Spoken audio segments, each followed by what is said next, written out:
Hey everybody, this is chapter 6 of Hillel Ticktin's The Origins of the Crisis in the USSR.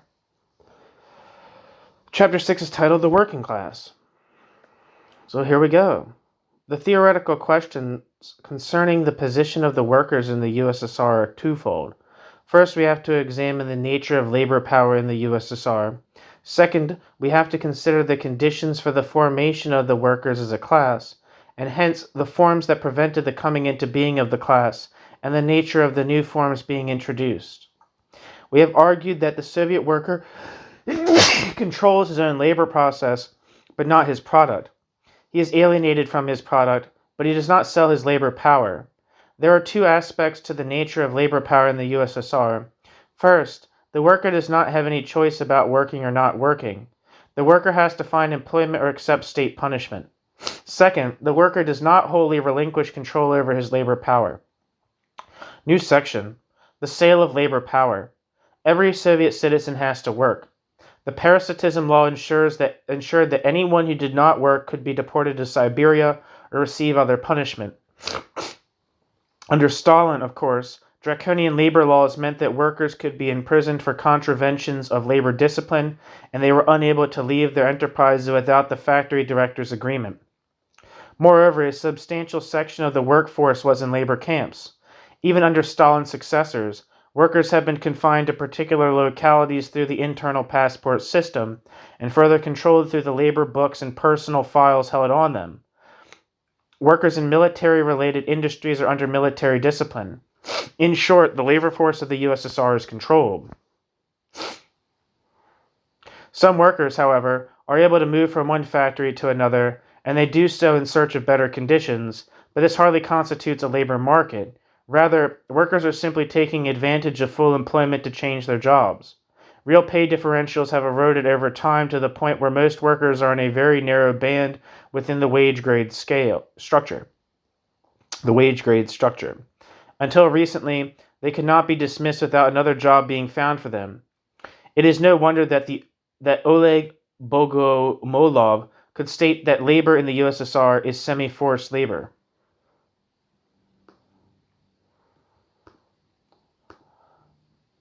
Oleg Bogomolov.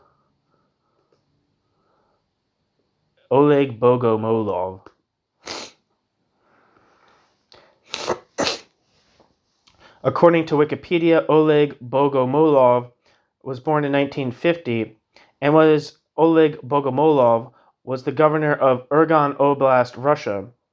Oleg Bogomolov was born in Petukovo in Kurgan Oblast on the 4th of October 1950. He became a member of the Kurgan Oblast Duma in 1994. Oleg Bogomolov has been governor of Kurgan Oblast since 1996, being re-elected in 2000 and 2004. At December 25, 2009, Oleg Bogomolov's candidacy was approved by the Regional Duma for vesting the powers of the higher official of the subject of the Russian Federation for the next term on the proposal of the President of the Russian Federation. In 1977 to 1991, a member of Communist Party of the Soviet Union, there's some weird typos in this shit. In 1995 to 96, Oleg Bogomolov is a supporter of the party Narodovlasti. In 2000 to 2003, Oleg Bogomolov is a member of President Putin's party, quote, Union of Unity and Fatherland. From 2004, he is a member of President Putin's United Russia Party. On the 14th of February 2014, Putin accepted Oleg Bogomolov's request for resignation. Back to the text. Leonid Gordon has remarked that workers effectively get a pension because they get a fixed wage, whatever actually happens to their employment.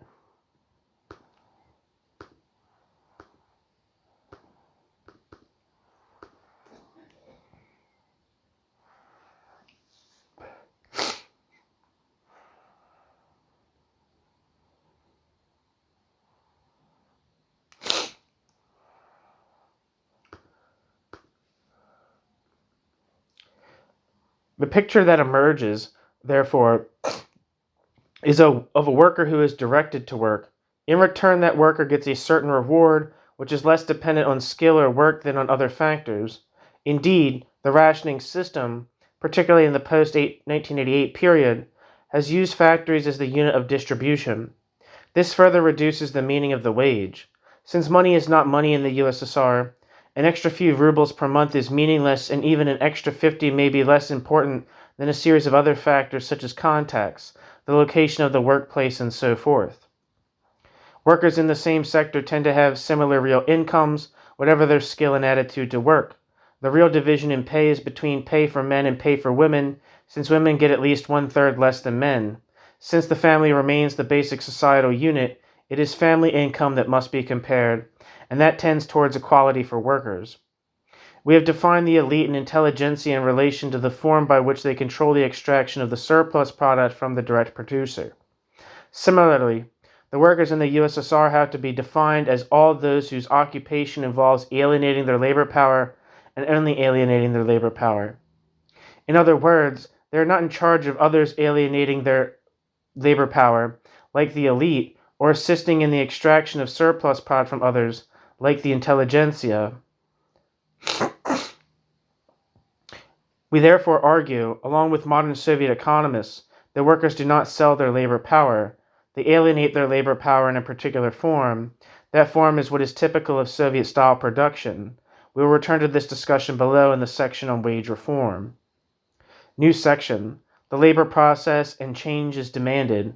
The term, quote, labor process, end quote, has been much discussed using a particular French-Italian paradigm known as Fordism. It is not necessary to accept this viewpoint to accept some of the descriptions of the labor process made by members of this school. Footnote. A modern description of this school is provided by R. Kaplinsky in Restructuring the Capitalist Labor Process, Some Lessons from the Car Industry, published in the Cambridge Journal of Economics in 1988. Just a refresher on Fordism.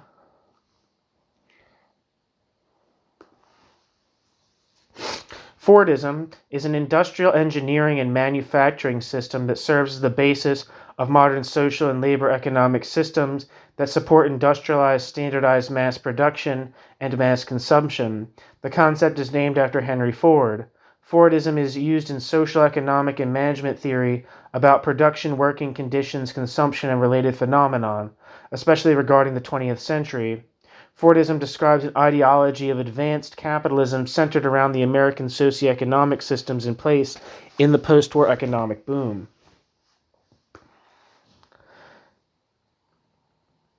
Back to the text.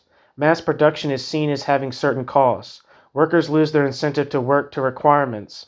Quality suffers, and the hierarchical form ensures that there is no consultative technological input from the shop floor.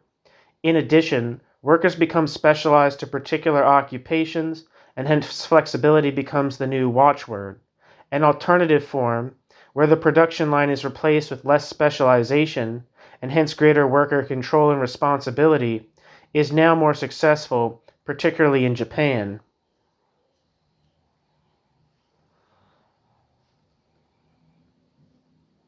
The USSR has its own form of labor process. There are those who prefer to see it in terms of the adoption of Taylorism, and so would use the Fordist paradigm to view the Soviet factory. It is true that the USSR very quickly went for mass production and controls over labor of the Taylorist type. Lenin was quite explicit about this. Yet the low levels of productivity and poor quality have been unique for any industrializing country. It is not just not comparable with the West, it is also inferior to the industry of such countries as Brazil or South Africa. The explanation has been simple, always been simple. In the USSR, there is neither a reserve army of labor nor any money incentive. The controls of Taylorism are therefore absent. Not only does promotion give little to the promoted worker, but for the past 30 years there has been downward mobility of qualified engineers who do better as highly qualified workers. Footnote.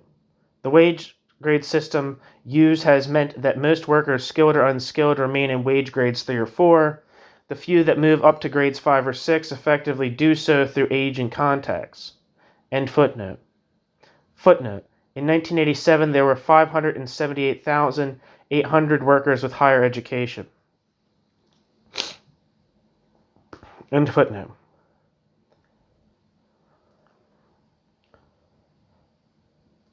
The system has a contradictory series of steps on the promotional hierarchy, which result from the nature of the labor process. Since the workers cannot be controlled, as under Taylorism, the result has been an increasing degree of control over the work process by workers, as the system has lost its ability to control and direct labor by force. This is not the same form of control as in mass production in the West, where workers can resist through unions or through collective sabotage. The labor process has gone through 3 stages. First, the labor process was a scene of conflict between the system and workers. During this period, the worker effectively wrested a large degree of control over the labor process. Footnote. Rather interestingly, in a general discussion of the nature of the Soviet working class, V.S. Levchuk and L.A. Gordon argue in terms of the, quote, peasantization, end quote, of the Soviet worker during the 1930s and 1940s. The worker, they say, lacked the necessary discipline that goes with proletarianization. End footnote. Second, the worker was controlled through forms of force varying from imprisonment to the use of labor books. In the third stage, which gradually came into being under Khrushchev and was established under Brezhnev, the worker has increased his control over the work process to the point where control over the product itself is being questioned. From this point of view, Gorbachev appears as a reactionary, intent on preventing the workers from advancing to the point of taking control over production itself. It is not a question of the working class acting as a class, but rather of the workforce moving from a point of individual negative control over the work process to a more collective form, which could so control the work process and production that production itself is threatened. As already indicated, the key to the increasing power of the worker lies in his increasing socialization within production. Footnote. For a discussion of the evolution of the form in which workers relate to the work process, see Donald Filzer, Soviet Workers and Stalinist Industrialization, The Formation of Modern Soviet Production Relations, 1928 to 1941, published with Pluto in 1986. Donald Filzer has taken my basic thesis, originally put forward in the journal Critique, and employed it to good effect in relation to the worker struggles in the 1930s. End footnote. The overall point that the worker has a high degree of control over the worker's own work process is not difficult to show using Soviet literature. It has been a constant refrain from very early times to the present day. I've argued this point elsewhere. Footnote.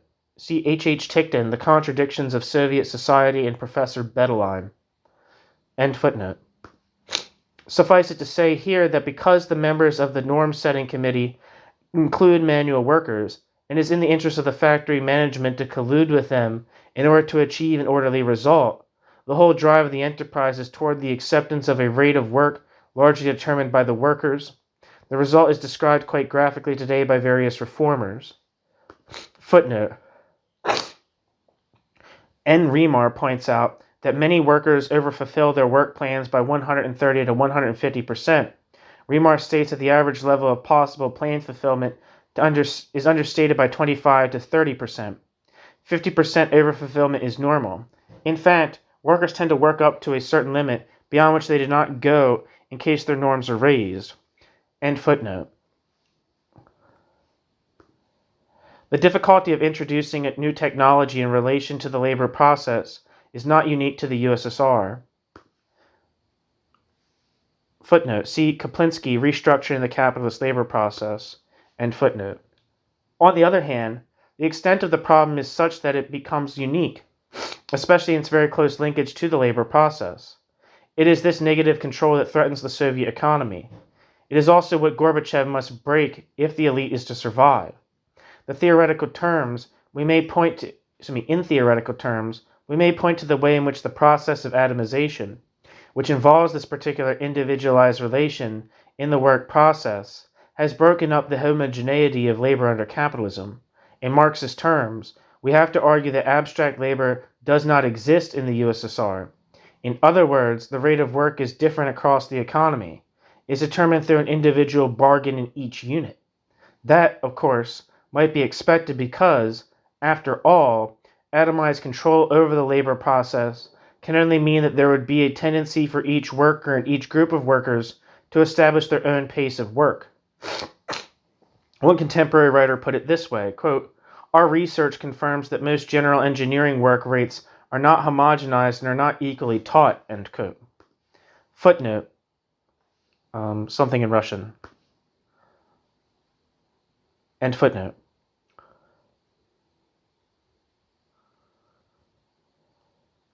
He then provides precise details showing the different rates among different sectors of work. The result is that average levels of productivity per man-hour indicate little at a micro level. Neither the center nor the individual enterprise can know what effect additional inputs will have in the system. Everything becomes unpredictable. Not only do individual units differ from one another, but individual units must differ from themselves over time, in unpredictable ways, as both the workforce and the machinery change. Real planning is therefore impossible. Because there is no abstract labor, there can also be no value or commodity production, a point that will be elaborated later. Is this contradiction between the extraction of a surplus product and the lack of control over the process of extraction that the elite has to break if the elite is to survive?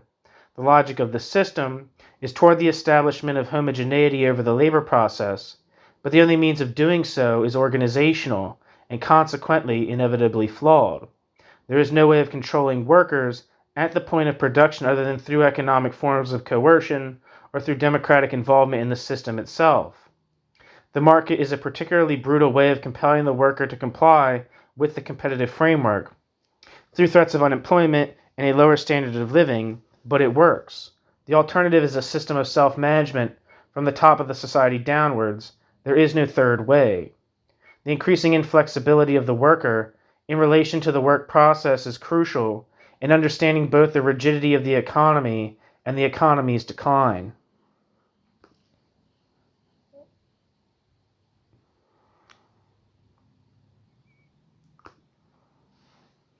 New section, the question of class. Historically, the Soviet worker has alienated his labor power, but has retained a degree of control over the work process. The effect is that the worker is atomized. Since the worker relates to his own labor process individually rather than collectively, this individuation, as we have argued above, prevents the emergence of a class. What?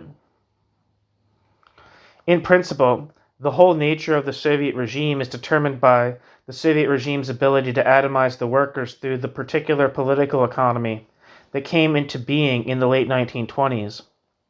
The combination of a bureaucratized economy, draconian police state, and atomized workers constitutes the basis of the Soviet system. Logically, the growing strength of the workers challenges the system itself in a way that is different from the challenge of capitalism. In the case of the USSR, the increasing strength of the workers is potential. This consists of the following aspects. First, Soviet workers by and large work in enormous factories, from 3 to 5 times the size of West German factories.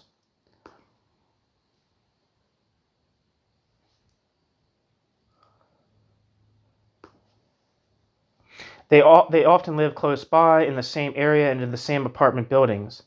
The very centralization of the system has been conducive to the establishment of gigantic concentrations of the workforce. This is because it is easier to control workers than when they are in one place than when they are scattered over a number of locations. This form of control is, of course, the exact opposite of the modern form under capitalism, where managers prefer a workforce broken into small units. Second, as we will discuss below, the shortage of labor has increased the need to concede to labor. Clearly, it is impossible to shoot down workers when workers are needed for production, nor can workers be redirected from one plant to another once they are skilled and relate to a particular labor process. The rising levels of education and integration of production make it difficult to control labor without incurring enormous costs. Third, as workers extend their control over the labor process, the question of power assumes increasing importance. This is done in 2 ways. On the one hand, workers have acted in a more collective way to establish their norms over time. On the other hand, workers have begun to go beyond questions of the labor process to demand better conditions of work, more consumer goods, and workers' control over production. This will be discussed further with respect to the miners' strike. The whole dynamic of the system is towards its own demise and overthrow by the workers. For that very reason, the formation of the class is the battleground of the system. Whereas in the West, the class has come into being and lost its battles, in the USSR, the workers have to fight just to become a class. Once they do become a class, the system will not be able to continue. By 1990, the system was disintegrating, though not dissolving. In the USSR, only the intelligentsia stands between the workers and the elite, and that would itself divide once the working class began to advance. The point of the reforms, therefore, is to replace atomization as the means of control over the workers with alternative forms of division. The crucial function of the regime lies in the division of the workforce. It is useful to attempt to analyze the methods by which the regime can establish control over the workforce, which the regime has to do if the regime wants any level of efficiency higher than the present. The primary method of initiating control has been that of increasing the divisions in the working class. This has to be contrasted with the previous system of atomization as outlined above. The regime needs to control the workers in a manner such that they will work, if not willingly, at least in a similar manner to the workers in the West. Under capitalism, the control has been exercised partly through the reserve army of labor and partly through the domination of the commodity. Neither aspect exists in the USSR, and hence another form of control must be found, at least in the transition period to capitalism. Worse still for the Soviet elite, modern capitalism can no longer rely on the old forms mentioned above, and it has consciously invented new ways of dividing the working class over the past century. We will return to this question after a brief history of class relations in the Gorbachev period.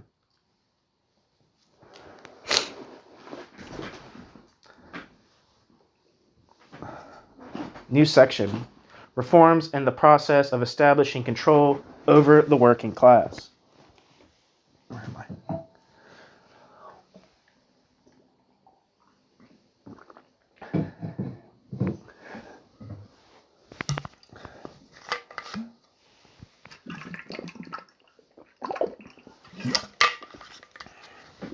Okay. Reforms in the process of establishing control over the working class.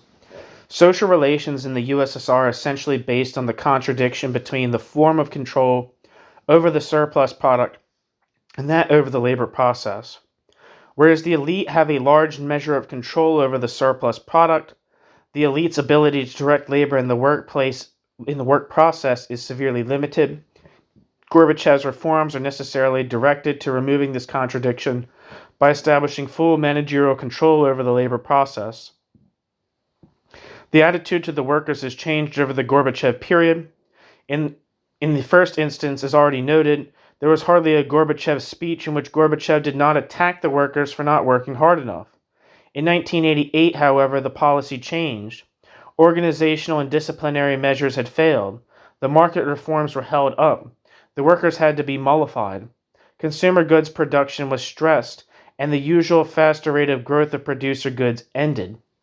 By 1989, producer goods grew only 0.75%, as opposed to over 4% for consumer goods. In that year, Shmelov, the Milton Friedman of the USSR as one journal called him, advocated rapid and large-scale imports of consumer goods, a view held more generally in order to assuage the workers' discontent when the market was introduced.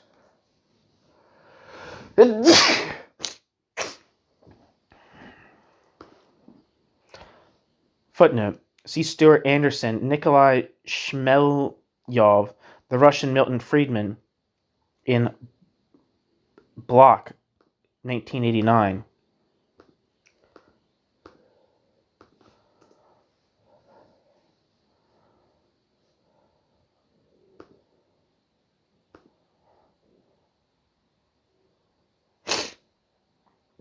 And footnote: the regime indicated that the regime would import more consumer goods.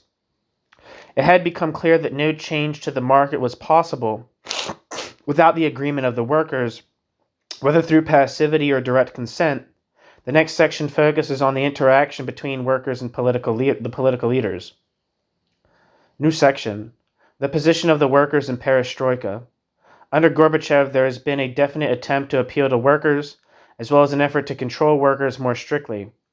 This has meant that sections of the apparatus have attempted to represent, comply with, or concede to workers' demands. At the 27th Party Congress, the head of the Trade Union Council complained not only of the poor work conditions, but also of the difficulty in obtaining housing, particularly when some comrades received many more square meters than others. Footnote. Something in Russian. In 1989, one trade union representative again articulated objections to the reforms when that trade union representative argued that the cooperatives were taking scarce resources and paying themselves high incomes. Of course, the fact that the produce of these cooperatives was largely utilized by the elite, as workers could not afford to patronize cooperatives, lay at the back of this reference.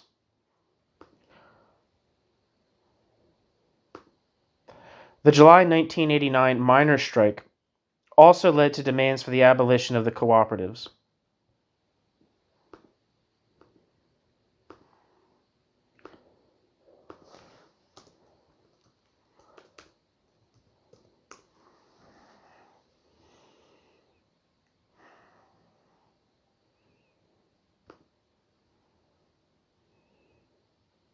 Wikipedia.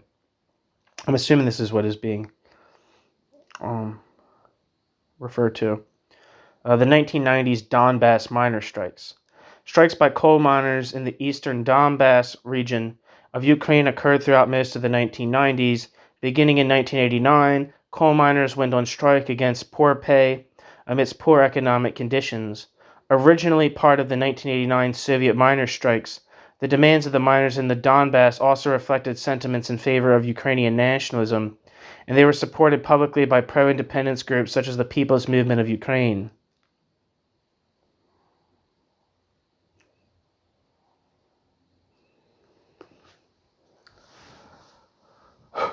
Back to the text, Gorbachev specifically discussed the miners' objections.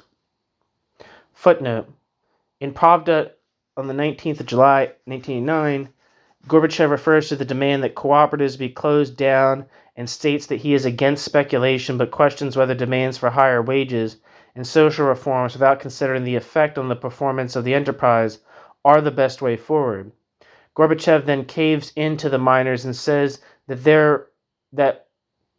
where cooperatives are against the social policy of the regime, they can be closed down. Gorbachev faces both ways. End footnote. These references to the need to do away with privilege and to redistribute income clearly expressed not just the needs of workers, but also the view of a faction in the party. An early article in the Gorbachev period by Torkanovsky argued, to quote the title, for workers' participation in management as a form of the realization of ownership.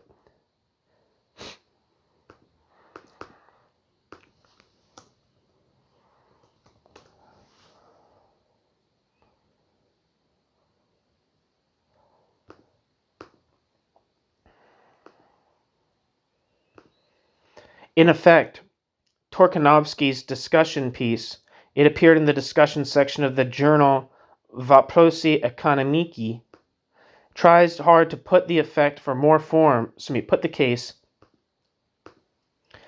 for more forms of genuine workers' participation in management, from direct accountability of managers to greater availability of information.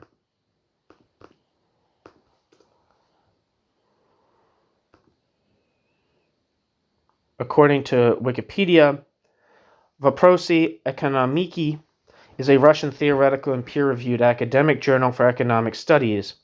Вопросы экономики is published monthly by the Institute of Economics of the Russian Academy of Sciences. Вопросы экономики was founded during the Soviet era as Problems of Economics. The main sections of the journal are economic theory, professional analysis of the course of economic transformations in Russia, monetary investment and structural policy, social sphere, regional economy, analytical and statistical information on the state of various industries and market sectors, enterprise economics, problems of ownership, corporate governance, small business, world economy, economic history, etc. The journal was awarded the Order of the Red Banner of Labor in 1979. The editorial office of the journal is located in Moscow. End footnote. There has, of course, been a long discussion around this theme, but its explicit resurrection in an official journal in this manner shows the way one school of thought, if not faction, developed early on. There is no doubt that all the references to self-management made by Gorbachev, as well as by others, are fundamentally limited, but they were not intended to be mere window dressing. The regime is now factionalized, and the institutions representing workers also want to have an easier life. As the system declines and disintegrates, these puppet-like institutions are acquiring a life of their own and have to receive concessions. Furthermore, unlike some Western economists and Sovietologists, the regime is aware that if it is to implement the economic reforms of which it speaks, it must find a way to neutralize the workers against whom the reforms must operate. Hence, a bow and scrape in the direction of workers is obligatory. It does look, however, as if the reforms are more than that. The force of the workers is now such that real concessions may have to be made. Footnote. For a useful empirical discussion of the workers under the reforms in the USSR, based on discussions in Soviet newspapers and journals, see David Mandel's Revolutionary Reform in Soviet Factories, published in the Socialist Register in 1989. In his acceptance speech, end footnote, in his acceptance speech as General Secretary on the 11th of March 1985, Gorbachev explicitly spoke of the need to expand democratic reforms. This reference was a departure from the norm inasmuch as it clearly implied that democracy did not exist and attempts would be made to begin a democratic process. Andropov, as argued earlier, also tended this way, but apart from imprecations, nothing really happened. The only real meaning to be attached to the reference is that Gorbachev knows that he can not only appeal to the organizational side of the elite or the demand for efficiency, and so a higher standard of living for the intelligentsia. Gorbachev has to make a gesture to the ordinary worker, who has no real forum whether as a member of the union or of a workers' collective. Clearly, the intelligentsia saw the reference as giving them more individual leeway as well. 2 years later, in January 1987, democracy was the theme of the Central Committee meeting.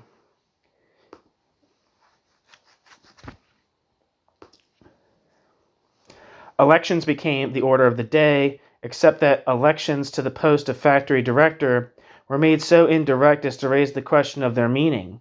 Examples since given show that the factory director was selected among candidates approved from above, and that the board of selection was essentially the responsible personnel of the enterprise, so excluding most workers. Even had all workers been able to elect genuine representatives, or better still, been able to be present at the selection, workers could have achieved little in the face of the fact that the candidates came from above. To choose among different oligarchs may ensure a less oppressive regime sometimes, but it is not much of a choice, and surveys showed that workers cared little for the so-called democratic reforms. Again, it is clear that the result is a patched-up compromise, but there is no evidence to suggest a genuine movement to direct election of factory managers by the total workforce, a system that exists nowhere and certainly never in Yugoslavia. The result still meant the removal of anti-Gorbachev forces and hence achieved one of its real objects. That indeed may be seen as the real meaning of the so-called democratic reforms.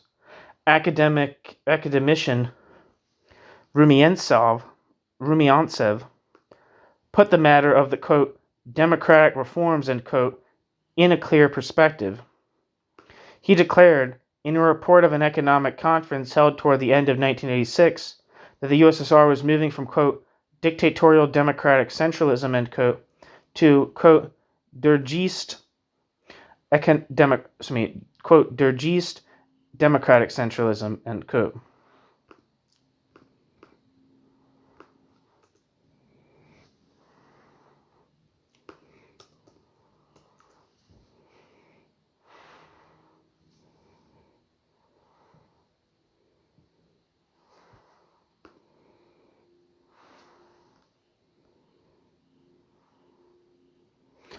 Wikipedia says Alexei Rumiantsev lived from 1905 to 1993 and was a Soviet economist, sociologist, and academic.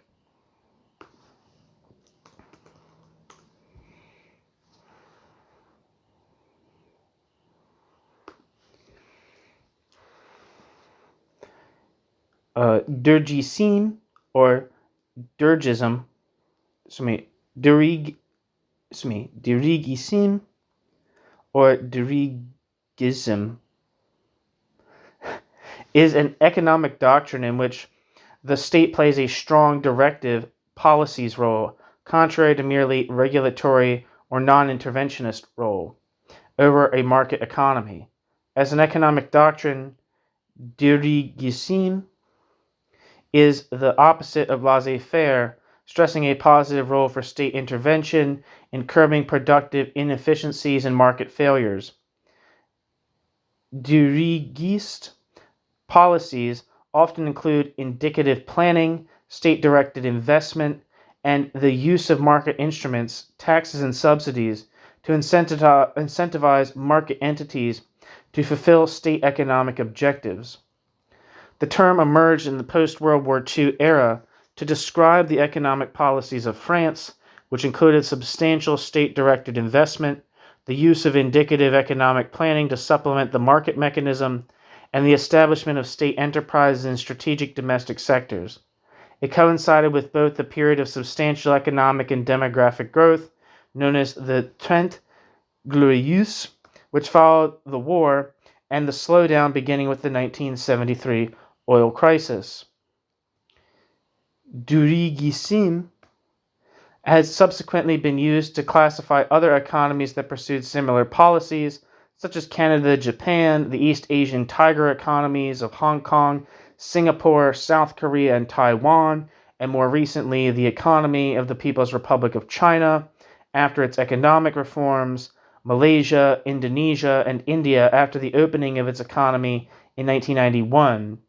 Most modern economies can be characterized as dirigiste to some degree, as the state may exercise directive action by performing or subsidizing research and development of new technologies through government procurement, especially military, or through state-run research institutes.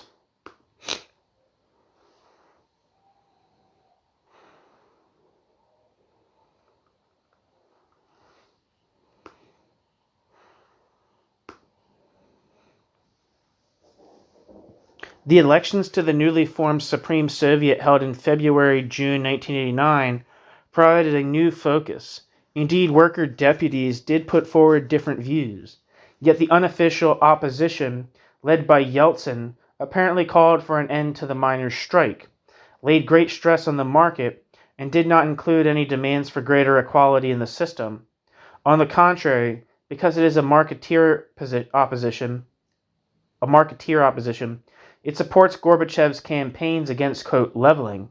Popular demands, on the contrary, are against privilege of all kinds, whether of the market or of the current bureaucratic form. Indeed, Gorbachev's references to the miners' strike indicate quite clearly that the miners were demanding greater equality when they called for the closing of cooperatives.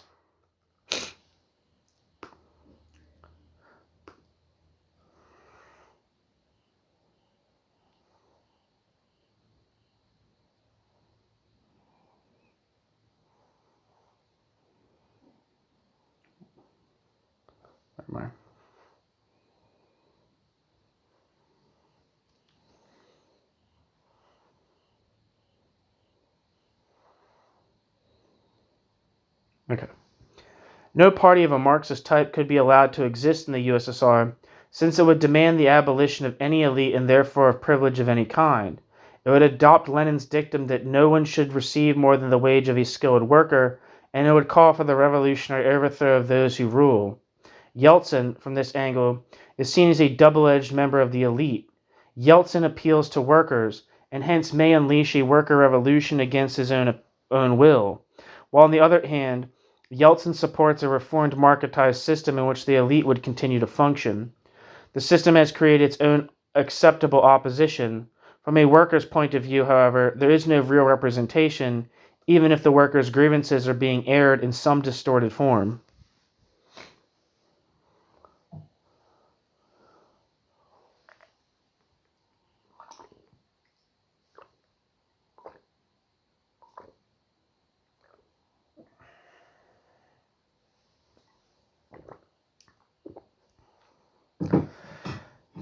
The elections elsewhere in the system have meant little real change for workers.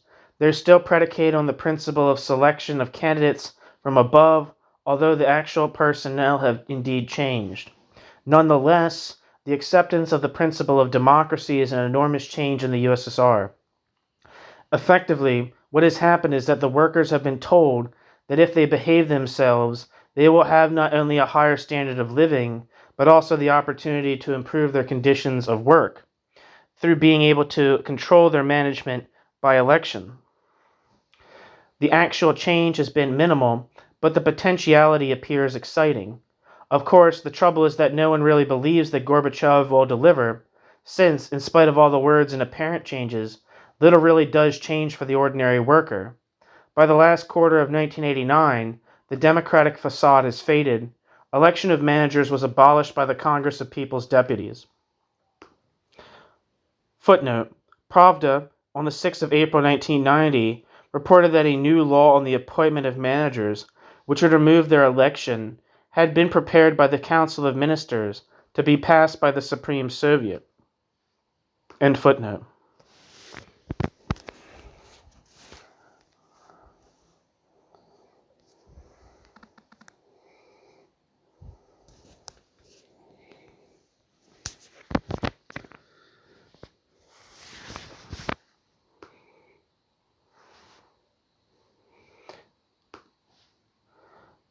That the June 1989 session of the Congress of People's Deputies meant little, except raised expectations, was pointed out by Quentin Peale in his article on the miners' strike of 1989.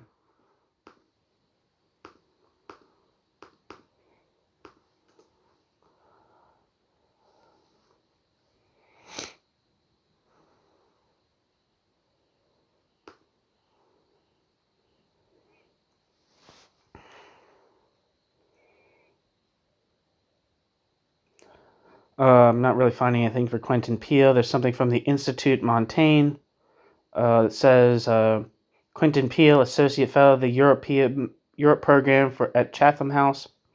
Quentin Peale is an independent journalist and an Associate Fellow with the Europe Program at Chatham House in London. Prior to this, he worked for the Financial Times as correspondent and Brussels bureau chief, Moscow correspondent, chief correspondent in Germany, foreign editor and international affairs editor. He graduated from the University of Cambridge. Back to the text. The miners waited for something to happen after each change introduced by the regime. They listened to the debates in the Congress, but these had no sequel. They therefore decided to take action themselves. It is only possible for so long to make promises without actually delivering. The miners' strike has been the crucial event of the Gorbachev period. We have argued that it put a barrier across the road to market reform.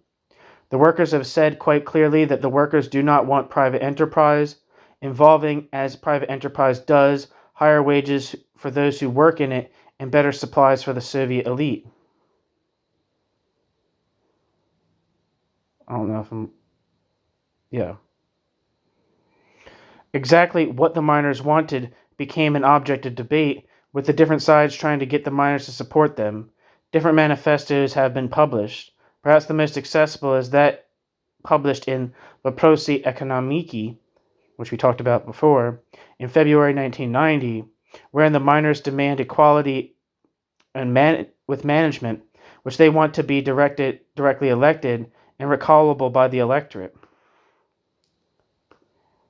At the same time, they want some form of the market. It could be argued either that they are confused, since there is a tendency to call for cheap inputs and expensive outputs, or that they are simply trying to raise their incomes in an acceptable manner. It is quite clear, however, that they do not want private enterprise as it is normally understood.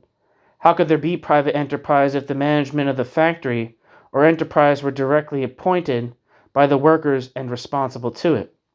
They explicitly reject all private enterprise other than that based on individual or family labor. The regime, of course, has been evolving strategies of getting around the workers. The fact that the miners' strike was the first to spread across the USSR since the 1920s, albeit in one country, is significant. It set a precedent picked up, it would appear, by the railway workers.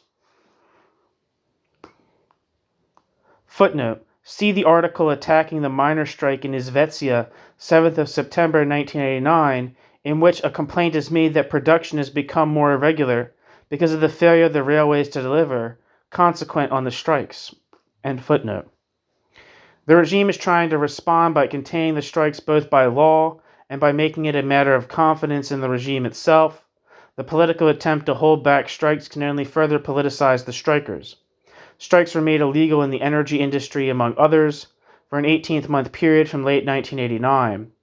Gorbachev had asked for a complete ban on strikes but got a limited result. The law was ignored by the workers. Vorkuta miners struck in November 1989 and produced a series of demands, including the, quote, abolition of serfdom, end quote, which meant that they demanded the right to retain the extra pay consequent on living in the North when they changed enterprises. They also demanded recognition for their strike committees, which were in fact proto-Soviets.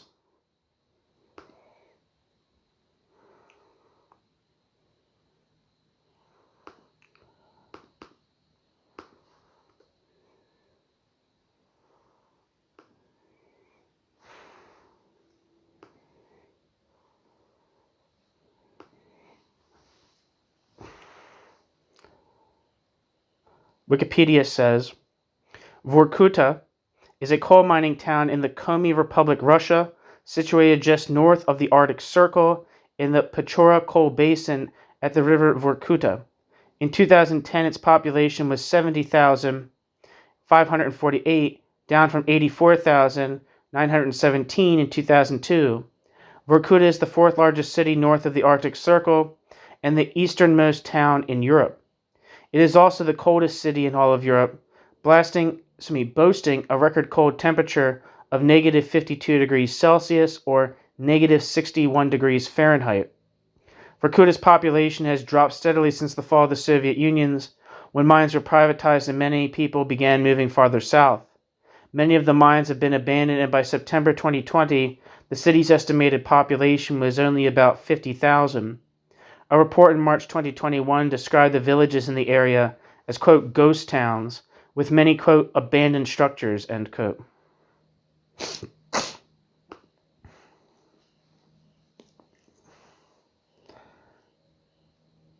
Back to the text. The next result of the strike was a political result. Although the regime did the regime's best to avoid politicizing the strike was political in essence. Since all decisions are taken at the center, the strike could only be successful if the political center conceded, and the political center did concede. The economic demands could only be successful if policy changed with respect to supplying consumer goods for the ordinary worker, as opposed to the central elite and intelligentsia. However, the strike was actually a political strike because the strike opposed private enterprise, something Gorbachev himself took up, as pointed out above. It was political because it set up independent workers' committees, as opposed to trade unions. Above all, it was political because the underlying demands were for greater equality throughout the system, against the privileges of the elite, and for a decentralization of decision-making. Gorbachev and his men managed to distort these demands into an acceptance of market-type reforms that involve more decentralized decisions. This apparent deflection of the workers' demands into a form inherently opposed to their own interest cannot last very long. At the most, it will be an attempt to buy off the miners by providing the miners with better conditions than are afforded to other workers. Nonetheless, the regime was successful in this deflective exercise. It was also amazingly successful in bringing the strike to an end. It did so by making concessions and by infiltrating the workers' committees themselves. It also has to be said that the normal Soviet forms of repression, controlling the documentation of workers and using the secret police, could not have been absent. The miners were in the fortunate, in one sense, position of living in areas and in housing that could not be worse. Deportation of strike leaders would therefore be no punishment. Incarceration is another matter, but that would be dangerous.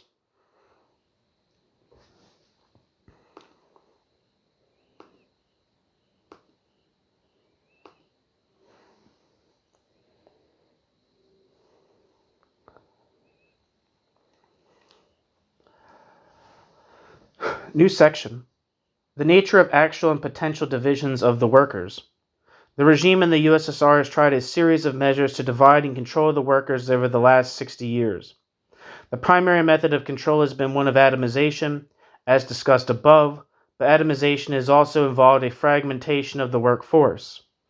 To the degree that the regime, in order to raise productivity, shifts away from atomization and toward a division of the workforce, it naturally tends to turn to existing divisions. These are divisions by sex, by geographical/national area, by sector, including the military-civilian division, by skill, by wages, between the employed and the unemployed, and between mental and manual labor. Let us consider each in turn.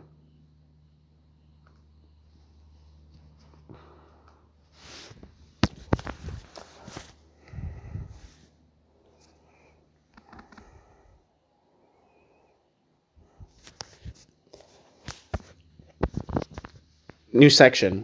Male versus female labor. The political economy of the USSR is predicated on the sex division in a way found in no other economy.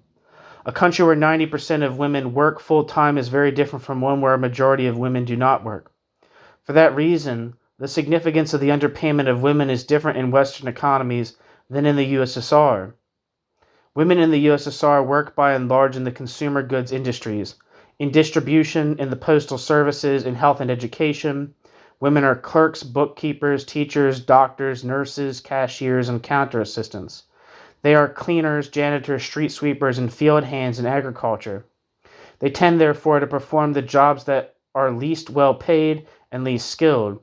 Even in health and education, their jobs, although skilled, are badly paid and poorly respected. A society that provides minimal resources to the social services cannot value the workers in that sector. The consequence of the position of female workers is that female workers are more dependent within the home. The paradox is that they are paid, but at a lower level than the husband, so that the measure of independence they do have is insufficient to establish equality within the home. Hence all the studies that show the burden of housework on the woman. This, however, is the result of the position of women in the economy. It is difficult to avoid the conclusion that men are relatively better off because women are worse off. Yet this effect is one that operates at a national level rather than through competition between men and women. No studies have shown that women are paid less for the same work or are prevented from taking a particular job at the bottom of the ladder for which a man is competing. But promotion tends to go to men, as can easily be seen by looking at the sex of those in charge of institutions and enterprises of their structural subdivisions. No plan was ever devised to introduce such a division. It almost certainly came into being in the early 1930s because the priority sectors preferred men or single women who would not be subject to the needs of the family. At the same time, the family was proclaimed to be the basic unit of society. It is difficult to use this natural division any more than it has been. In a society where men get at least 1/3 higher wages and occupy the higher ranks of the occupational ladder, men cannot be used any more than they already are to control women in employment, nor can women, who are in an inferior position, control men.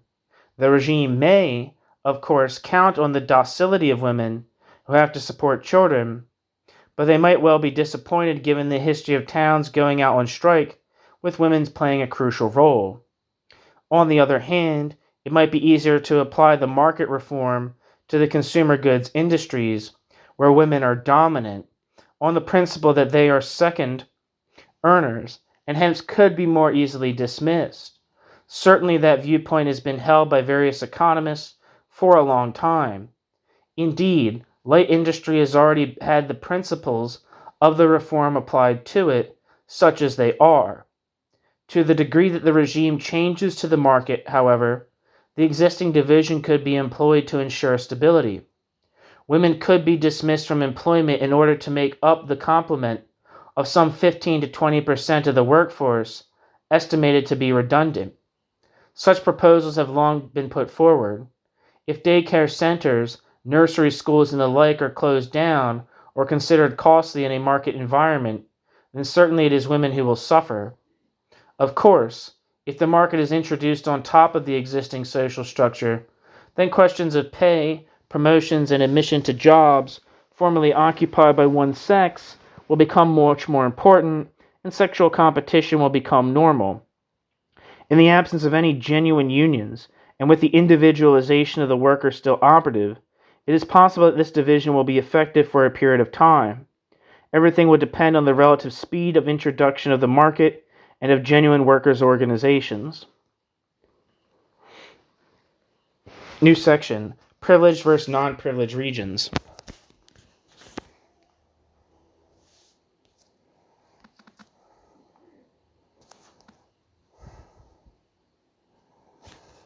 As noted above, the USSR is divided into relatively better off and relatively worse off towns and regions. Since movement between them is restricted, the workers in certain towns remain better off in terms of pay, real income, nature of employment, education, and potential advancement.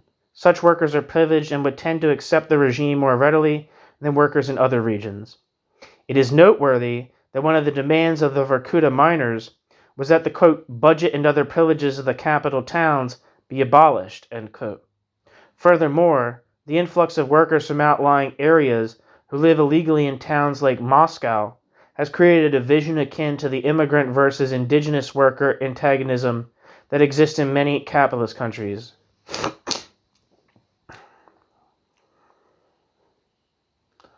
It is noteworthy that Pamiat, the proto-fascist organization, asked Yeltsin to close Moscow to new entrants. Nonetheless, as long as the system relied on atomization as its means of control, this division played a role only as part of the atomization. In other words, it reinforced the atomization by preventing contact among workers and did not create an antagonistic division among them. It might well be the case, however, that the workers in the closed towns, where wages, jobs, and consumer goods are superior to what is typical elsewhere in the country, could be divided from the rest of the country once the market was introduced. Thus, the economic experiments could be applied to Moscow with the threat of deportation from the town if there were any trouble. On the other hand, this would be a dangerous step, since such workers would then lose their privileged status and perhaps begin to act in a working class manner. Hence, it is not at all likely that the regime would apply such pressure except in extremis. Of course, a regime against privilege would have abolished the privileged status of such towns, and it is noteworthy that Yeltsin reinforced the status of Moscow rather than the reverse. New section, export and military versus civilian industry.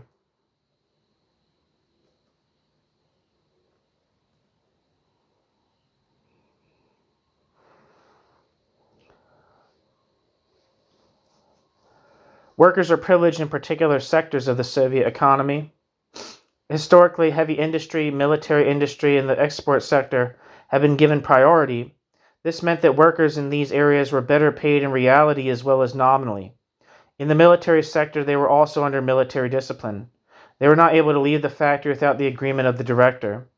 The export sector is necessarily to be better paid and provided with better supplies. It also has stricter quality control as well as greater incentives to produce more and better products. Workers in these industries are therefore both better off and more controlled than in the rest of Soviet industry. This division would permit the regime to introduce the market at least for the export sector. Since the military is always in every country within an organizational network, it is difficult to see the arms industry within a free market, but demilitarized plants may not find it too difficult to switch. Efficiency is in the interest of the military. It is therefore not unlikely that the market will be applied in this differential manner. Indeed, the permission granted to enterprises to conclude their own foreign contracts has this effect. To the extent that they retain a proportion of foreign currency earned, these enterprises are orienting themselves toward the world market on a limited profit-loss basis. Workers privileged to work in such enterprises would be expected to support the market. Since many enterprises supply goods for internal and external consumption, the retention of foreign currency could not be limited to the section of the factory involved. The Vorkuta coal miners demanded that they keep 25% of the foreign currency earned. Footnote. Never mind, no footnote. Just some shit in Russian. This kind of bridgehead for the market, for privileged workers, is really possible only insofar as the enterprise relates to the world market. New section. Skilled versus unskilled labor. The Gorbachev regime has quite clearly oriented itself to a section of the workers who would respond to an incentive system. It is clear from numerous articles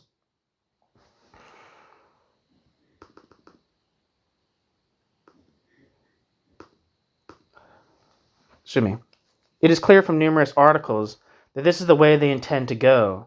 Gorbachev and his fellow politicians have continually denounced the tendency towards egalitarianism with boring regularity. Thus, the regime attempted to incorporate the more skilled workers who are better paid, are usually older, and sit on supervisory-type boards such as those involved with promotion and norming. The problem with this tactic is that it is not easy to separate out the more skilled. At the present time, the majority of skilled workers are in the same wage grades as those who are less skilled, and hence receive no better wages or better conditions than their fellow workers. The difference between skilled and unskilled workers evolved under Stalin, when a payment system was developed with a range of roughly 3-to-1 between the skill ranges. Over time, these differences were eroded. In an atmosphere of general shortage, when extra rubles do not buy much, the only incentive that the skilled worker might have lies in the greater control over his work time. If he is placed in a position of limited responsibility over others, then the nature of the labor process in the USSR is such that he would have to collude with the ordinary workers. If he did not, and attempted to force the pace, then his own life would become considerably harder, both inside and outside the factory.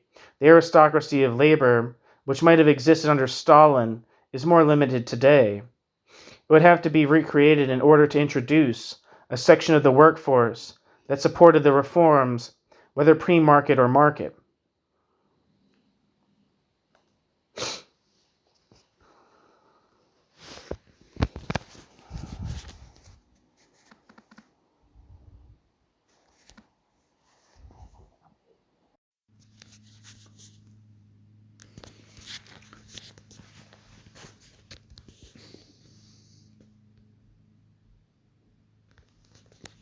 New section.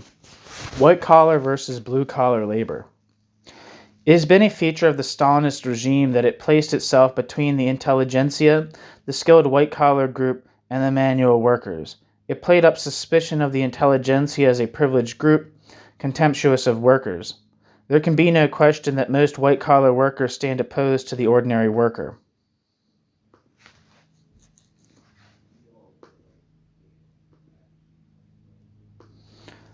Sorry, one second. Here, the division is between the intelligentsia on the one hand and the manual workers on the other.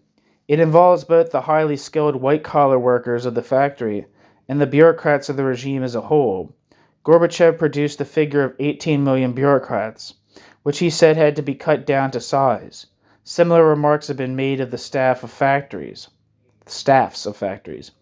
It is curious that the regime should have seen fit to attack a section of the intelligentsia in this way, unless it intended to appeal to the skilled workers. Workers often find themselves involved with three social groups against whom they may have grievances.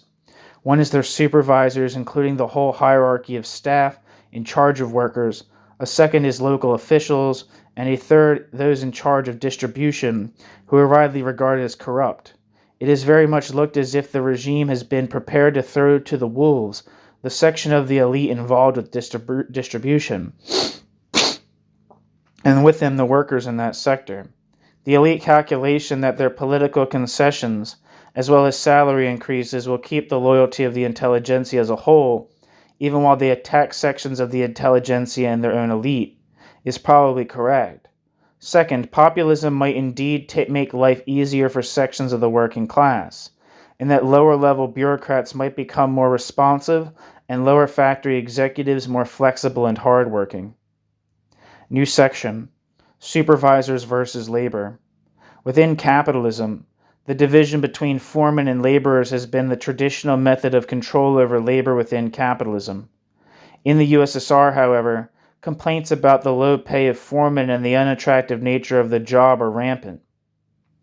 In fact, the foreman or other persons in charge of workers cannot easily be privileged under conditions where workers are paid piece rates, and an extra 10%, which they have traditionally been given, buys very little.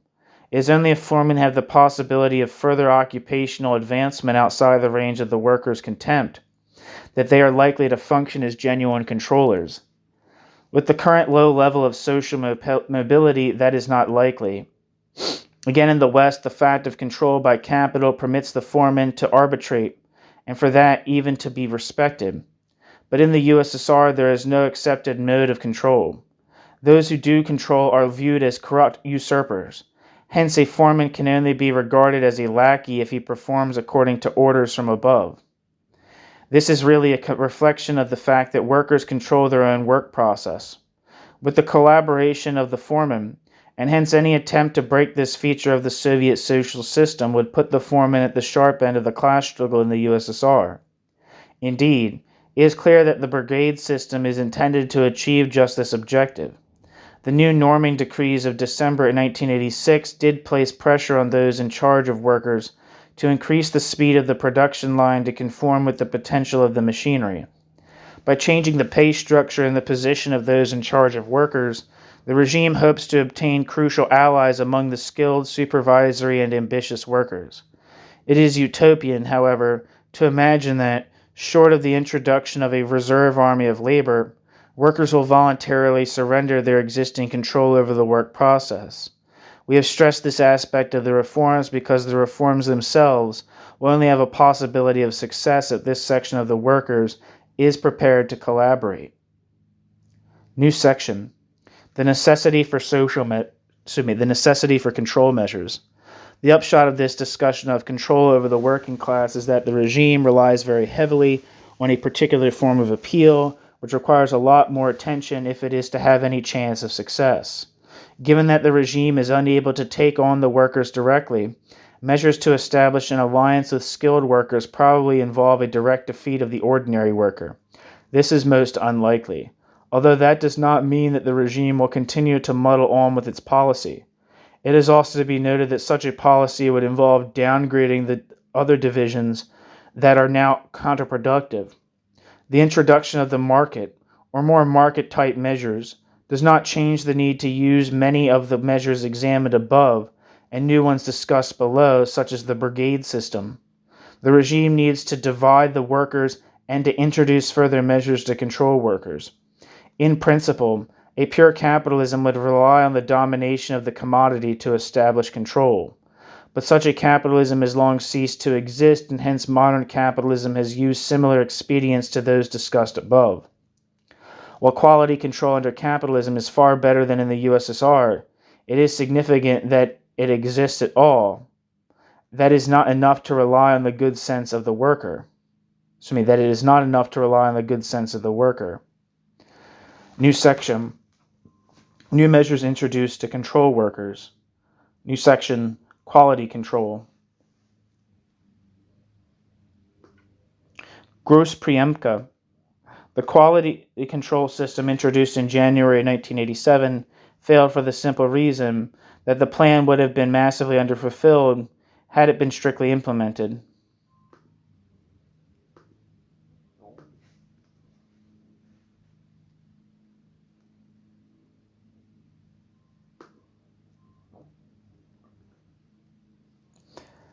Wikipedia says state acceptance of production, commonly abbreviated as state acceptance, or Grosspriemka, was a procedure of quality assurance of production of enterprises in the late Soviet Union introduced under Mikhail Gorbachev within the framework of perestroika, restructuring of Soviet economy and society.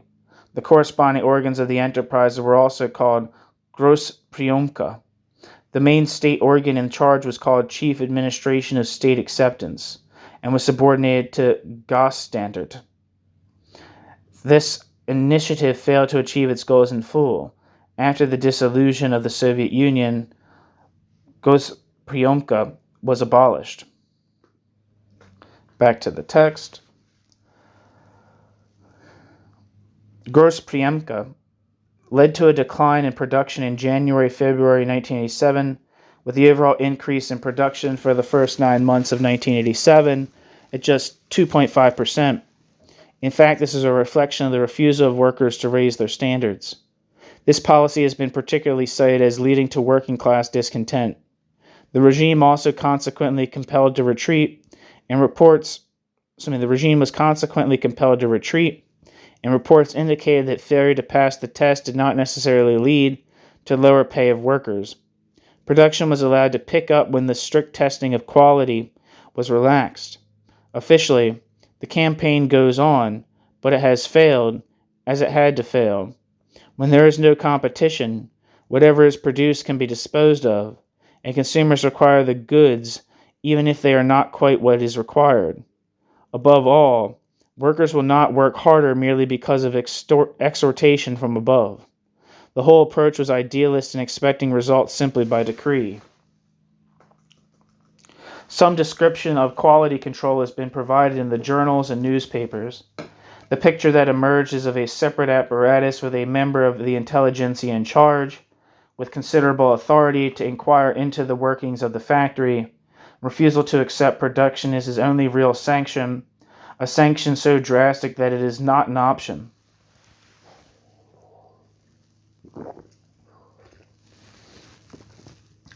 Indeed, the plan results for Grosspriemka from 1988, the first year of its operation, were hardly encouraging, with only a trivial amount of goods rejected. Given the scale of the problem, there ought to have been huge quantities of rejects. In fact, the leadership quailed before the scale of the operation and retreated. There can be no question that the total quantity produced would have been a fraction of what it was if high standards of quality had been maintained. The failure of the Soviet regime to produce goods of reasonable quality is at the heart of the system's failure. Examples abound. In 1986, 31% of the cost of refrigerators was spent on repairs to refrigerators returned. The figure might well be much higher if the relevant trading organizations accepted more returns and if consumers were more demanding. After all, it is better to have a refrigerator that largely works than no refrigerator at all, and one in 3 color television sets was repaired within the period of the guarantee.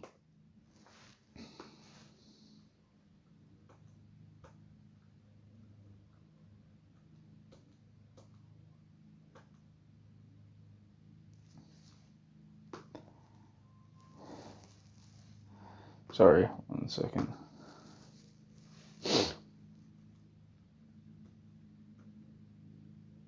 Where am I? What was the footnote? 31. Bitch. Okay, it's just a citation. New section. Injunctions and disciplinary campaigns. As under Andropov, exhortations, campaigns, and disciplinary methods could work for a time, but not for very long.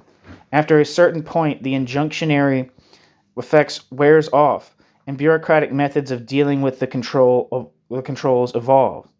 Plant personnel can be frightened for a period of time, but after that, unless camps are set up, the campaign loses its meaning. In a certain sense, this is the very nature of the system itself. The system and so the elite have the alternatives of applying maximum pressure to production, and so the workers, through organizational methods, or using the market. In the end, strict quality control, so-called scientific norms, and similar measures are forms of organized pressure that can only work as long as workers accept the pressure.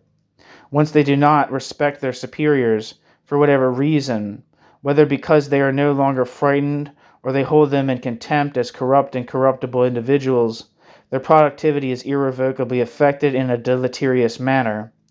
Hence, the regime has tried to use workers' participation as an alternative, while it has also tried to clamp down on the natural alternatives of moving from factory to factory, absenteeism, alcoholism, and other responses.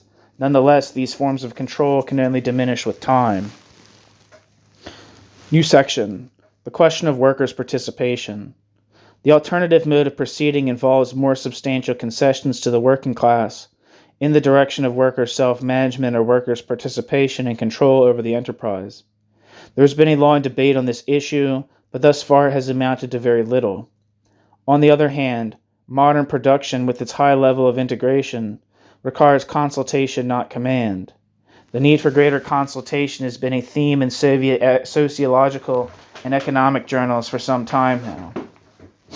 As argued above, however, the democratic maneuvers hitherto have amounted to little more than a cosmetic exercise. Furthermore, they can never amount to more than such an exercise. Workers the world over have found to their cost that control over management within a market is worth very little, since control over the plant is really exercised by the process of accumulation itself. If they control the plant manager, they might make the regime more humane, and indeed that is worth something. On the other hand, competition may simply be such that the maintenance of jobs comes to depend on self-exploitation, as it may be expressed. In such a case, the workers may actually be worse off. The only democratic concession worth the game is one that involves direct control over the central economic planners, such as is now held by the Politburo. That is not on offer. Hence, all the discussions around self-management really only amount to an exercise in propaganda, and possibly also to attempt to further the incorporation of the skilled working class by putting them on more committees with a measure of decision-making, especially over their fellow workers. Nonetheless, the link between planning and democracy is crucial. I have argued at length that planning is not possible without democracy. While the more general discussion of this question is important, it is logically placed within the theoretical section below.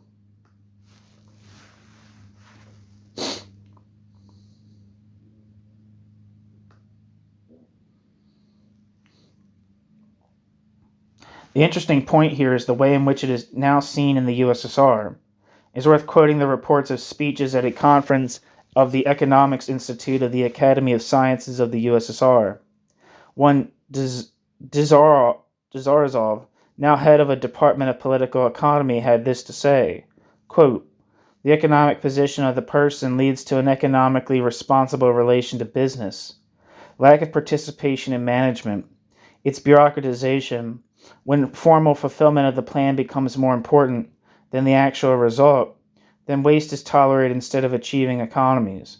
When control from below is excluded, and theft and corruption take on a socially dangerous form, in these circumstances a situation is created when workers lose their position as masters of production and responsibility for results." End quote. Dzarazov.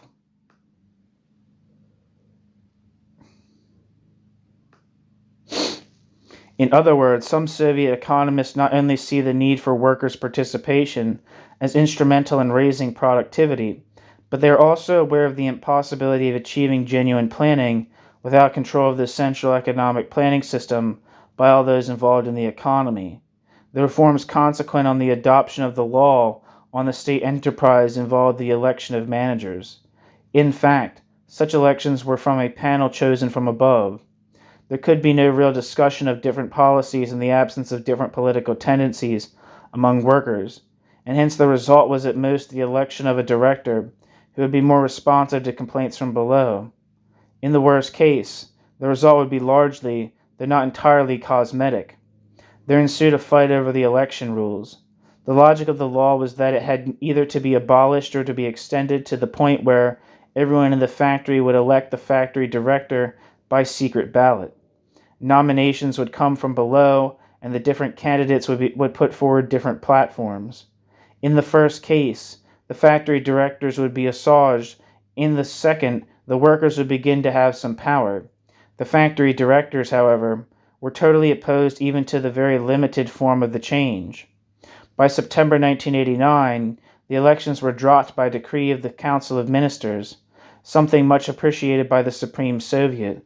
Even though the election of managers achieved little from the point of view of the workers, it did make the elite and the managers in particular insecure. By the beginning of 1990, then, the Gorbachev regime had given up on attracting workers with direct democracy.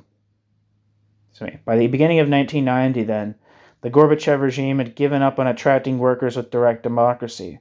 They recognized that it could not work unless they went the whole way, which would imply the abolition of the elite itself. Hence it was dropped. Its failure was an indication of the fact that Soviet society could not go the German way, with supervisory boards, or the Yugoslav way, with workers' control or any other form short of genuine workers' self-management, because workers would demand the whole hog and not some cosmetic device. New section, the anti-alcohol campaign and its future. And its failure. Jesus Christ, and its failure.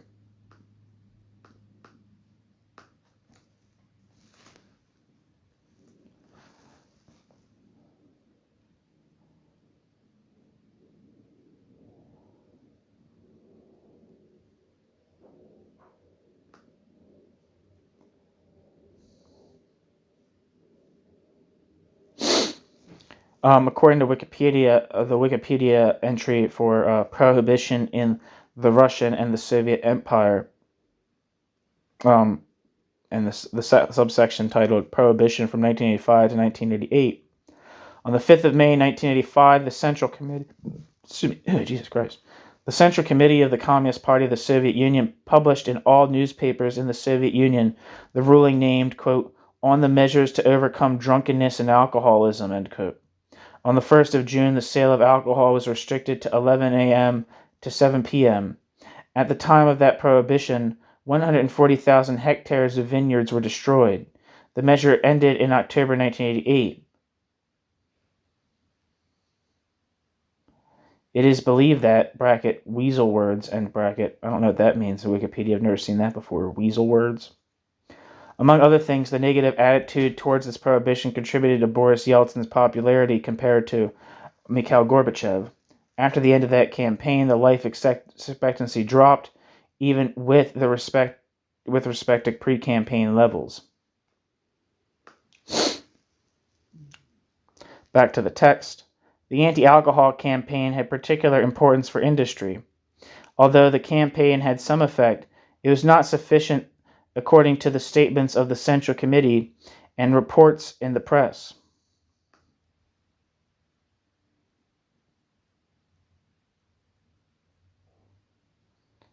Footnote. Where am I?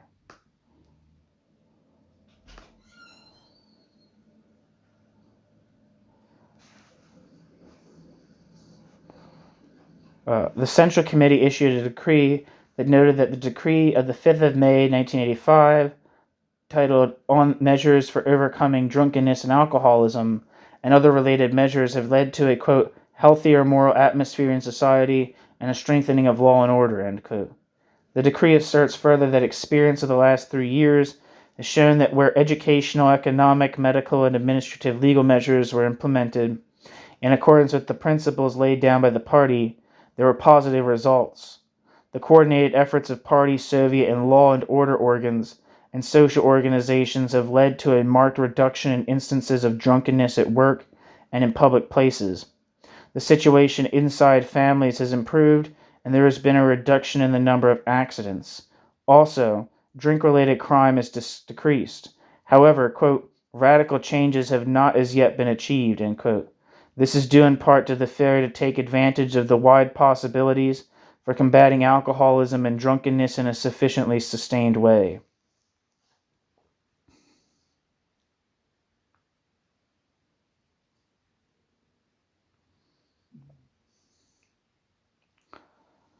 Back to the text. The incidence of absenteeism and drunkenness at work may have been down, but not to the degree required. The extent of alternatives to political purchase can hardly be underestimated. Alcohol made in private stills is plentiful. Some success has been achieved. But in the long run, alcoholism is a consequence of stress within the system, and only to a secondary degree a cause of the stress itself. In the end, the regime was compelled to remove its controls over alcohol, an inevitable result since by addressing alcoholism as it did, it was tackling the symptom and not the disease. The stress within the system is crucial. Since the worker is atomized and so tends to relate to his own work process, he is doubly stressed. He lacks control over his product and over the enterprise. This response is to work at his own rate and in his own way. Productivity is thus lowered and the worker is deprived of whatever creativity he or she might otherwise have enjoyed. The unpredictability of production, the constant shortages and breakdowns make production a hazardous affair. In addition, the worker is deprived of forms of collective action. To turn to drink is a natural response. This is not unknown in the West, but to a much lesser degree. In every culture there is a particular historical form of stress relief. In Russia it has been concentrated on drink. Soviet commentators have stressed the particular rise in alcoholism under Brezhnev.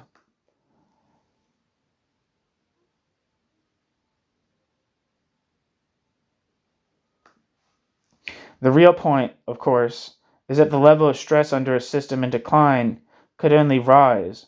While physical conditions were much worse before, people were killed, imprisoned, or otherwise disciplined. There was also a hope for the future. One might anticipate that drink might have been used as a means of control over the workers. Indeed, this was so under Stalin, when liquor kiosks were specially constructed outside factories. The problem is that the system could not tolerate a still lower level of productivity. In the West, drink and drugs provide a means of relief, even if they are officially frowned on or declared illegal. The paradox in the USSR is that these forms, which are in widespread use, have to be actively combated in order to raise productivity. New section. Decrees on norms or controls over labor and production. The publication of labor norms represented an attempt to establish controls over the speed of the production line, overmanning and wage drift, which resulted from worker domination over the labor process. But the establishment of tighter norms is only possible if sanctions are available, and these are absent. The Soviet Union has been trying to apply them ever since it came into existence. Stakhanovism, so-called socialist emulation, the use of camp labor, and threats of imprisonment have all failed to achieve any real change. The struggle between workers and management has been largely conducted around the question of piece rates and hence the speed of the production line.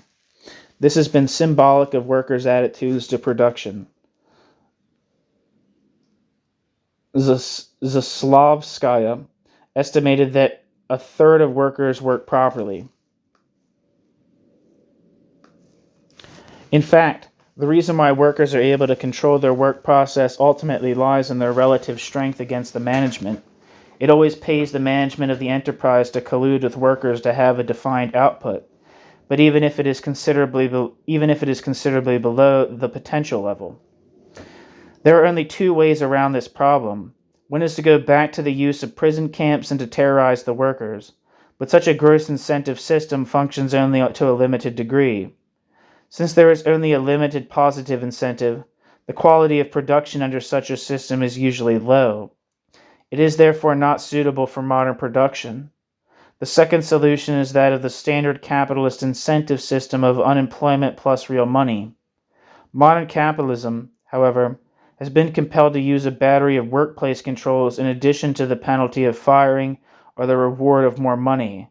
The trade union relationship with management has evolved into a form of collusive control over the workers. Promotion procedures play a critical role in many companies.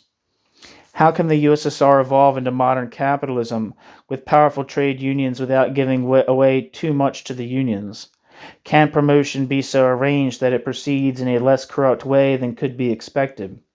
Can the enormous plants and enterprises be broken up to prevent the workers showing their strength?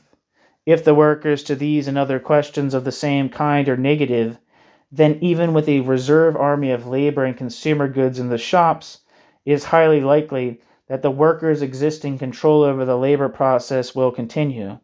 The only way to make the answer to these questions positive would be to introduce a very large reserve army of labor, permit emigration, and allow a large section of Russian industry to be transformed to foreign ownership. It does not seem likely, therefore, that control over the labor process can be transferred to management.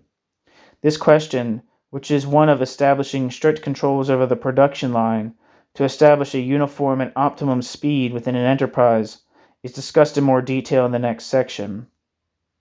New section, Wages, Norms, and the Campaign Against Egalitarianism. The campaign against egalitarianism is part of both an attempt to raise salaries, which is being done by decree, and the decision to widen wage differentials. According to the deputy chairman of the State Committee on Labor, workers' pay rates are being raised some 20 to 25% on average, compared to the 30 to 35% raise allocated to specialists. The specialists, i.e., the intelligentsia, have lost out, however, because enterprises have only paid them some 20 to 22% more, having insufficient funds, and some specialists have been placed in lower categories after re-examination. Footnote. It's just a citation. According to the work reforms of autumn 1986, the wage scales were altered to increase the differences between grade 6, the top of the scale, and grade 1, the first point on the wage scale. In the food industry, the bottom was increased by 16%, but the top by 33%. In engineering, the system was so altered, the three wage scales replaced the previous wage scale, introducing much greater differences between someone at the bottom of the lowest wage scale and the highly skilled worker at the tip of the highest wage scale. Bonuses were also supposed to be paid according to position on the wage scale, so that someone on top would get a higher percentage of salary from bonuses than someone at the bottom. Finally, workers not performing as scheduled, in terms of quality or quantity, could be reduced in grade. On the face of it, these wage reforms were a very considerable step toward greater inequality among workers.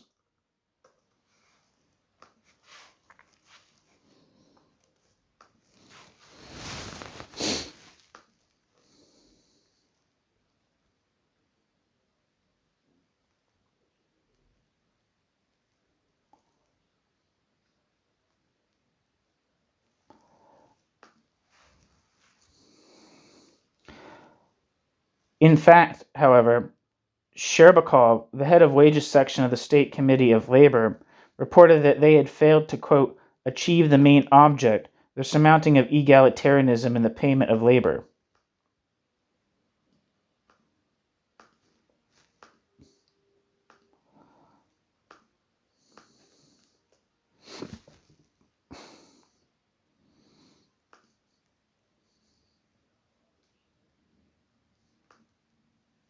Sorry, one second.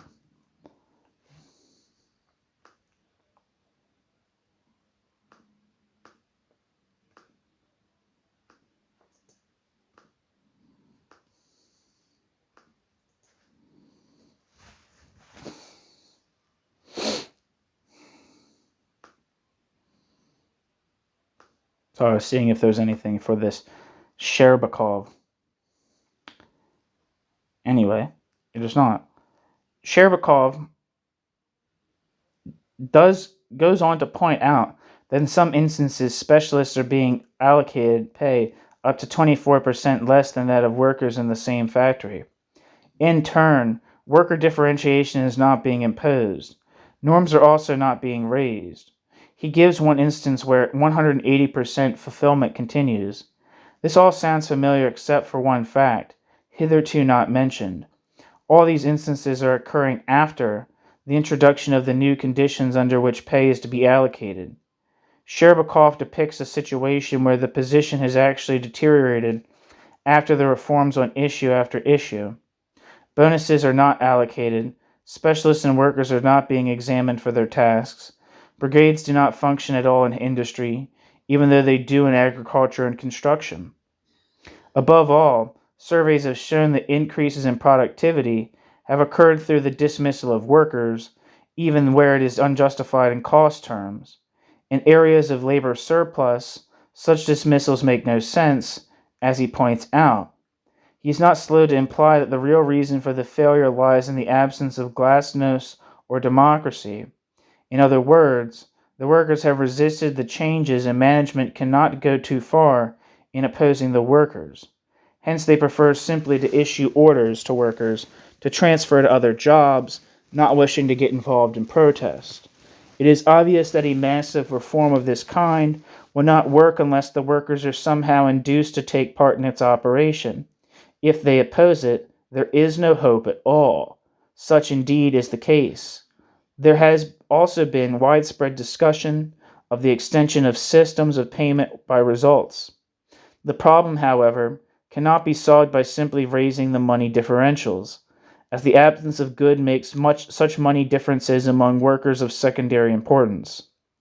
In addition, the nature of the payment system appears to be such that it automatically erodes differentials.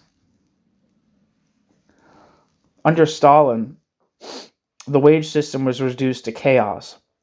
There was no one in the first two wage grades, and there were huge rates of overfulfillment. The reforms of 1957 onward were supposed to take care of this. Indeed, they did, in that the number of wage grades was reduced and overfulfillment of norms was greatly reduced. Nonetheless, during the Brezhnev period, the same phenomenon reasserted itself.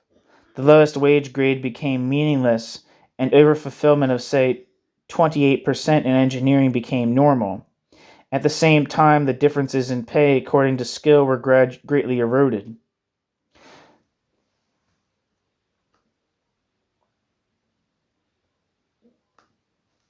Finally, in this regard, it has to be pointed out that workers have not historically been easily divided on money lines in the USSR.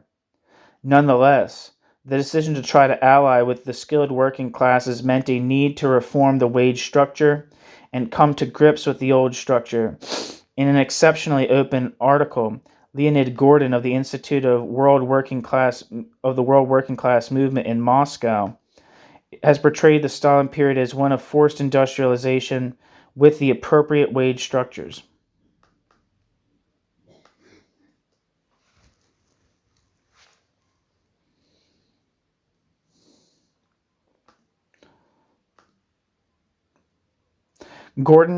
Leonid Gordon has pointed out that wages remain at subsistence level, but that until 1965, wages were below that level. Furthermore, Leonid Gordon argues that as a result of workers remain discontented with their wages. Leonid Gordon argues forcibly for the introduction of greater wage differentials, pointing out that in fact workers are now virtually given a guaranteed income approaching the status of a pension, and that wage differences between skilled and unskilled are down to a ratio of 1.4 to 1 and hardly exist between semi-skilled and unskilled.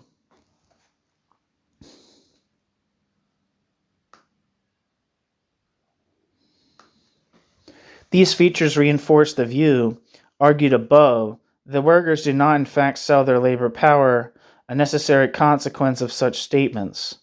Gorbachev in fact confirmed this view in his speech to the 1988 February plenum of the Central Committee, when he said that it was well known that many people just get paid for reporting for work. They alienate their labor power, but that is another matter. The essential point is that if wages are given automatically, and there is little difference between one worker and another, there is in fact no labor market. There is a certain movement of labor. Such movement, however, is not based on payment for labor power, but rather on a question of workers' convenience, and is subject to state controls. The entire reform structure hinges on this question of turning labor power into a commodity and the consequent removal of the automatic wage, the destruction of the workers' control over the labor process, the introduction of substantial differences in pay between skilled and less skilled, foremen and workers, and finally, removal of the right to employment.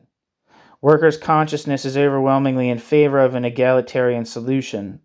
While in the first instance this represents an attack on privilege, and so on the elite and sections of the intelligentsia, it is also a statement of a desire for relatively small differences in pay among workers. Footnote. E.A. Meln, speech at an editorial roundtable. Meln found in a survey of workers that they were against, quote, leveling when asked their opinion of it, but when it came to concrete measures, they did not want a difference in pay between the lowest and highest paid workers of more than 1.7.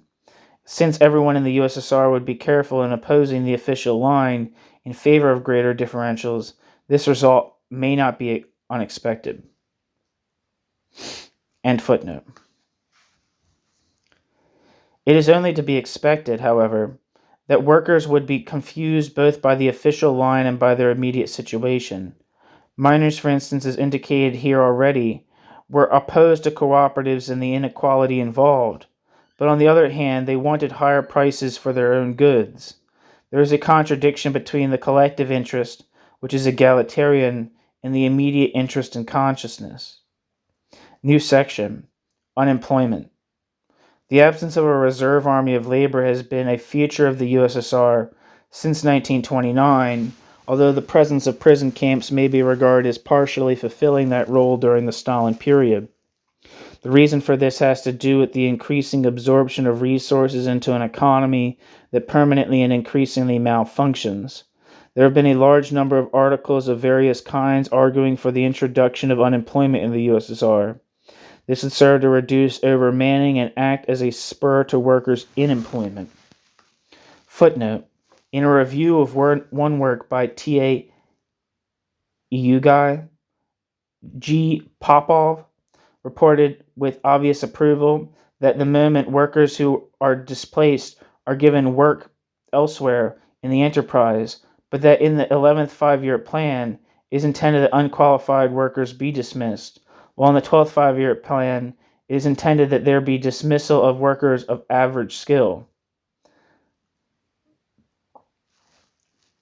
The well-known essay by Nikolai Shmelev argues precisely for a reserve army of labor and quotes approvingly the economist Chatelain, who argues for the same in Communist, 1986, number 14. It is true that they are only arguing for a limited amount of unemployment, but they are quite clear that it is a form of control over the worker.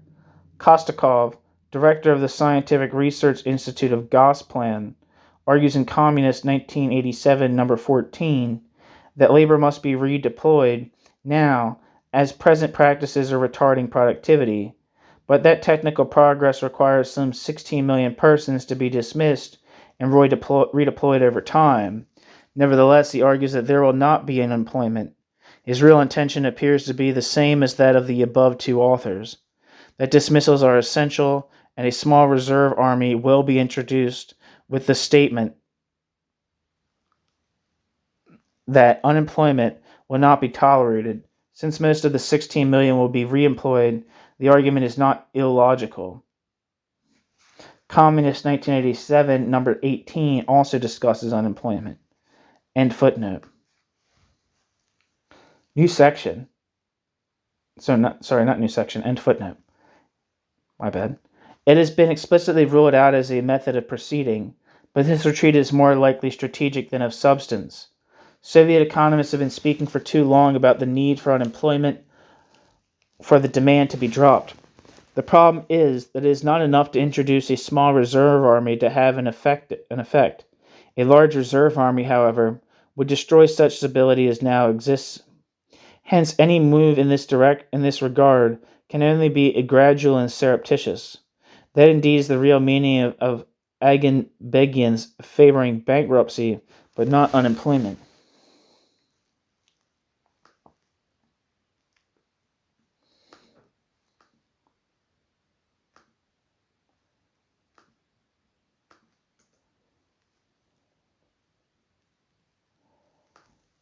And again, Abel Agenbegian born October 1932, is a leading Soviet and Russian economist of Armenian descent, a full member of the Russian Academy of Sciences, and an honorary doctor of business administration of Kingston University, the founder and first editor of the journal EKO. Back to the text. The decrees on redeployment in the new labor laws produced in January 1988 are one more step toward the establishment of a reserve army of labor. Workers are given 1 month's pay on dismissal and up to 3 months on full pay to obtain another job. While this law establishes a social security framework, the law does not introduce unemployment. The law's contradictory nature is contained in the permission given to enterprises to continue employing pensioners. While such pensioners might act as competitors, the decrees are really restating the intractable problems of a labor shortage. Nonetheless, the decree is crucial in confirming the removal of guaranteed employment. By a decree of the 17th of September 1987, some workers from late 1986 on could be dismissed without being found either other jobs by their factory directors.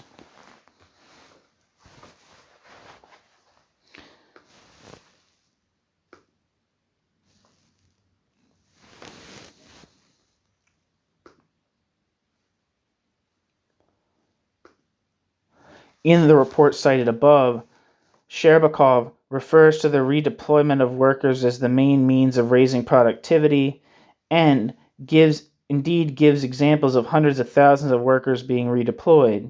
While such movement of workers might raise productivity, is not unemployment. As he points out, such worker transfers are being misused, so that instead of increasing production, workers are removed from the plant to provide higher productivity statistics. This again is only to be expected. Wherever there are indicators, they will be abused. While the overall shortage of labor continued, the possibility of dismissals combined with the relative deprivation of the non-European areas of the USSR has meant relatively high levels of unemployment in such areas as Azerbaijan, which in many cases had the lowest average wages in the USSR. Footnote: the average wage in Azerbaijan was 138 rubles per month in 1987, as compared with an average for the USSR of 192.5 and 155.4 for Moldavia. I don't know how to say that, actually. Armenia's average wage was 159.8, while Estonia had the highest at 242.1. End footnote. These areas had relatively little industrialization, a high peasant population, and high birth rates. The effect of the reforms in this sphere, as in others, has been towards further disintegration. If, indeed, the policy of driving up to 20% of the population out of their existing jobs were implemented, the results for these peripheral areas would be disastrous. New section, the brigade system.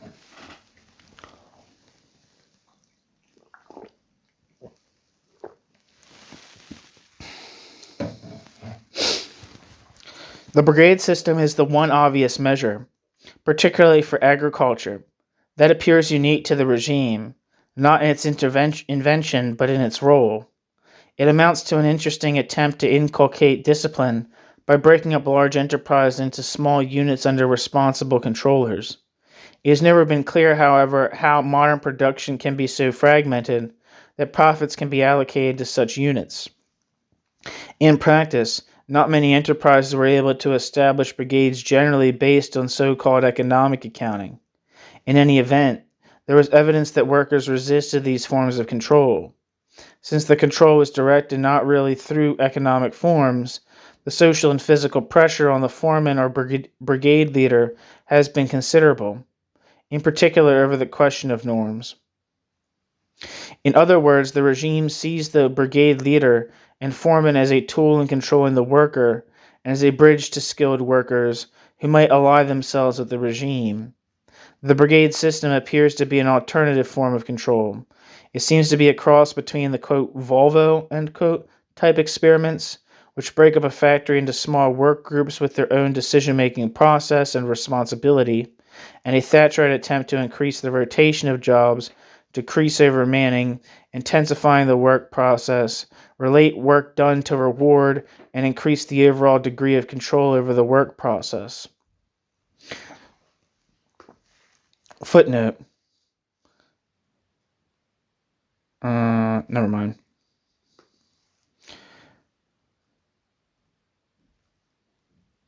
Aughenbegian seemed to see the brigade system as the ideal solution, as noted above. Much has already been written on the brigade system, but the essential point is that although officially 70% of the workforce is now on the system, that is, they belong to small work units, and only 31% are actually on the so-called economically accountable brigades in industry. In construction and agriculture, the proportion is much higher, although in transport it is much lower.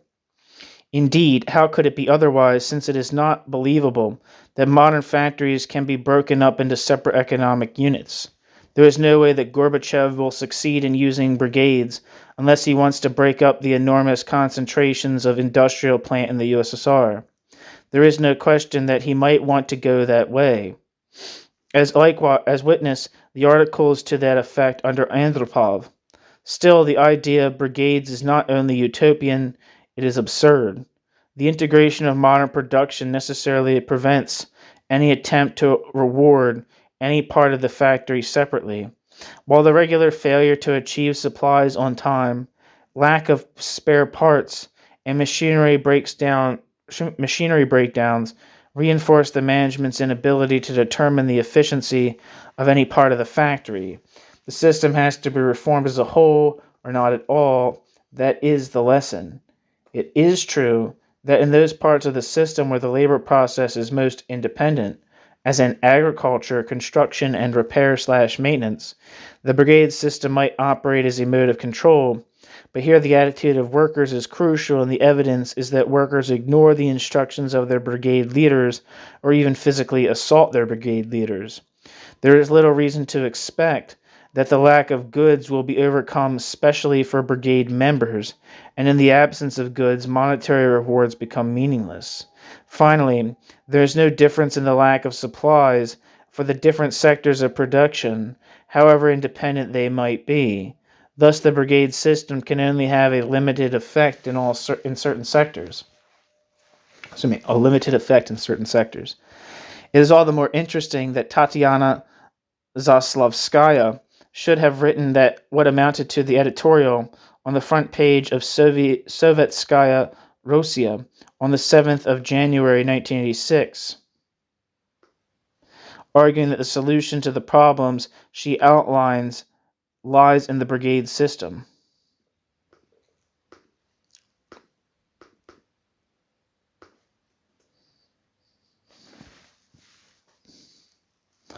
And again, Tatiana Zaslavskaya lived from 1927 to 2013 and was a Russian economic sociologist and theoretician of perestroika. Tatiana Zaslavskaya was the prime author of the Novosibirsk report and several reports on the economy of the Soviet Union, specializing in agriculture and in sociology of the countryside. Tatiana Zaslavskaya was a member of the consulting committee to the President of Russia from 1991 to 1992, and also a member of the Russian Academy of Sciences. Zaslavskaya was the founder of RPORC and also its director in the years from 1987 to 1992. In 2000, she was the laureate of the Demidov Prize and the honorary president of the Levada Center.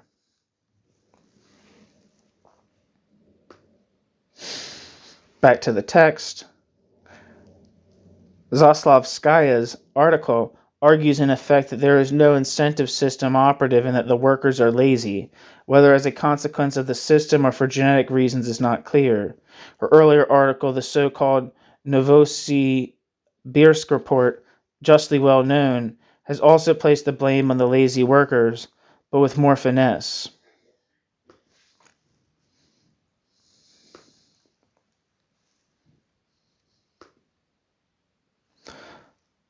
Wikipedia says the Novosibirsk report, which many scholars consider one of the first signs of perestroika, was the name given in the West to a classified paper, quote, for internal use only, end quote, prepared under the direction of Tatyana Zaslavskaya of the Novosibirsk Institute of Economics, which addressed the crisis in the agriculture of the Soviet Union. It was the theme of a closed conference in Novosibirsk in April 1983 and leaked to the Washington Post, which published it in August. Although expressed in terms of Marxist theory, this paper, an outline of proposed research project to study the social mechanisms of economic development as exemplified in Siberian agriculture, was sharply critical of current conditions. The conference was organized by the Sociology Department of the Institute of Economics and Industrial Engineering of the Soviet Academy of Sciences to discuss the report prepared under the direction of Zaslavskaya that considered lagging of, quote, production relations, end quote, with respect to, quote, production forces, end quote, in the country. Mikhail Gorbachev discussed this report with the higher echelons of the Soviet Communist Party, and it is believed that this report was the basis of Gorbachev's criticism of, quote, administrative methods, end quote, in the economic management at the 27th Party Congress, which initiated perestroika.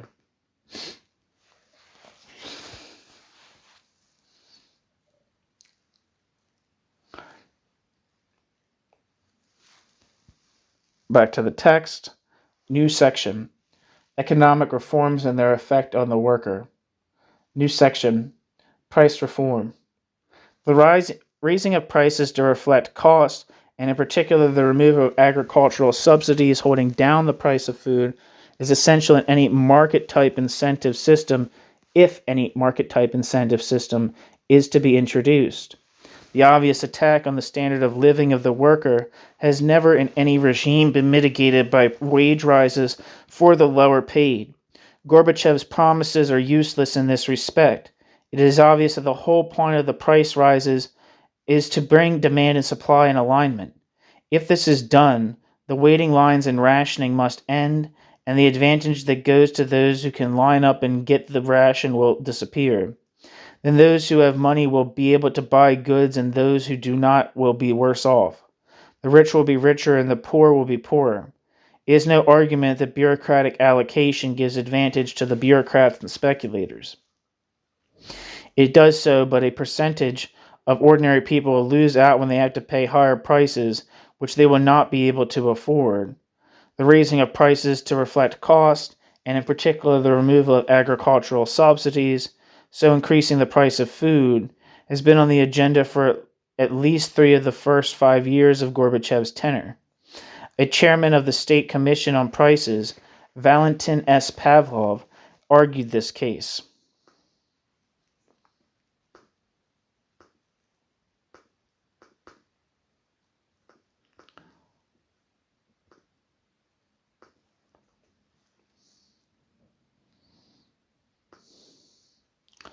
Wikipedia says Valentin Sergeyevich Pavlov lived from 1937 to 2003, was a Soviet official who became a Russian banker following the dissolution of the Soviet Union, born in the city of Moscow, then part of the Russian Soviet Federative Socialist Republic. Pavlov began his political career in the Ministry of Finance in 1959. Later, during the Brezhnev era, Valentin Pavlov became head of the financial department of the State Planning Committee. Pavlov was appointed to the post of chairman of the State Committee on Prices during the Gorbachev era, and later became Minister of Finance in Nikolai Ryzhkov's second government. Valentin Pavlov went on to succeed Ryzhkov as head of government in the newly established post of Prime Minister of the Soviet Union. As Prime Minister, Valentin Pavlov initiated the 1991 Soviet monetary reform, commonly referred to as the Pavlov Reform, in early 1991.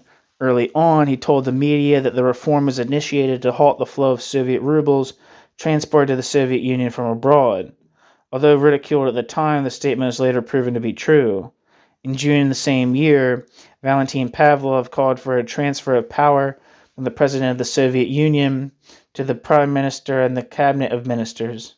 When that failed, he joined a plot to oust Gorbachev. In August, Valentin Pavlov participated in the 1991 Soviet coup d'etat attempt, which tried to prevent the disintegration of the Soviet Union. Valentin Pavlov was arrested for his involvement in the coup and went on to work in the banking sector in post-Soviet Russia. Valentin Pavlov can be seen as the last legitimate Soviet head of government since his successor, Ivan Siliyev, was appointed by the Russian Soviet Federative Socialist Republic in breach of what were the Soviet constitutional principles. Back to the text. Even though Valentin Pavlov insisted that consumption would remain the same, the political impact of such a measure is so great that it's difficult to see it ever being really implemented. The effect of price increases and sparking off social unrest in Poland has not gone unnoticed. Indeed, Pavlov explicitly referred to the previous price rise effects within the USSR. That has not prevented Gorbachev speaking at length about the effect of the necessary rise in prices, or Soviet and Western economists producing a chorus about the absolute necessity of raising agricultural prices. Clearly, the regime will have to change prices if the regime is to have any economic reform at all, but it cannot do this and destabilize the system at the same time. Hence, caution again is the key word. Pavlov spoke of decentralizing all but 10% of prices, but since he spoke of some 22 to 25 million prices, 2 to 3 million key prices will still be controlled, and he is quite clear on that front. By 1990, the regime had retreated numerous times from its declared intention to introduce cost-based prices. Each time it attempted to raise prices, the objections from workers and the official trade unions forced a retreat.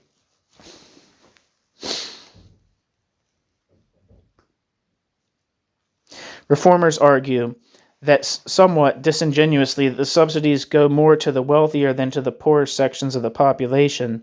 That, of course, is true, but ignores the obvious fact that the poor will suffer more from the removal of subsidies, and the richer groups will gain more from a situation where they can purchase goods in the shops rather than being rationed.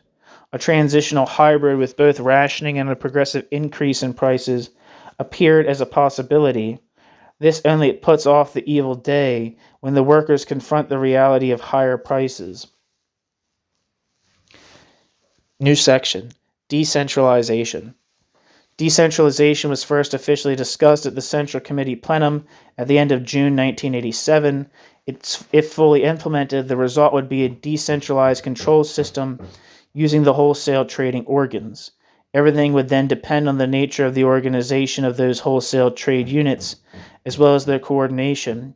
The problems associated with such decentralization were partially discussed by Gorbachev at the June 1987 plenum. Nevertheless, there appears to be no real method of implementation. Even if the wholesale organs are set up and obligated to work on a market basis, for the system to work there have to be competitive firms, delivery of goods on time, and freedom for each enterprise to determine its output.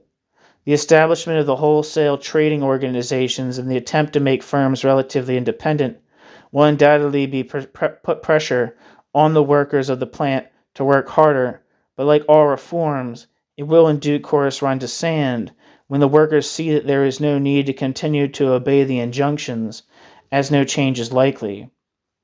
An editorial in Communist offers the following appraisal, quote, the, quote, law on the state enterprise, end quote, envisages economic management on the basis of, quote, democratic centralism, end quote, ... The widening of the rights and responsibilities of enterprises and labor collectives will in no way be accompanied by a weakening of centralized planning and management, ...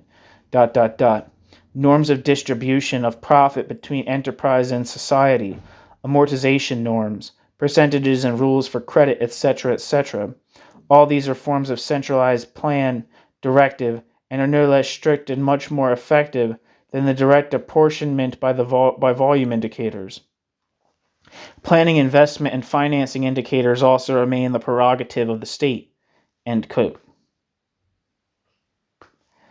Thus, centralization remains.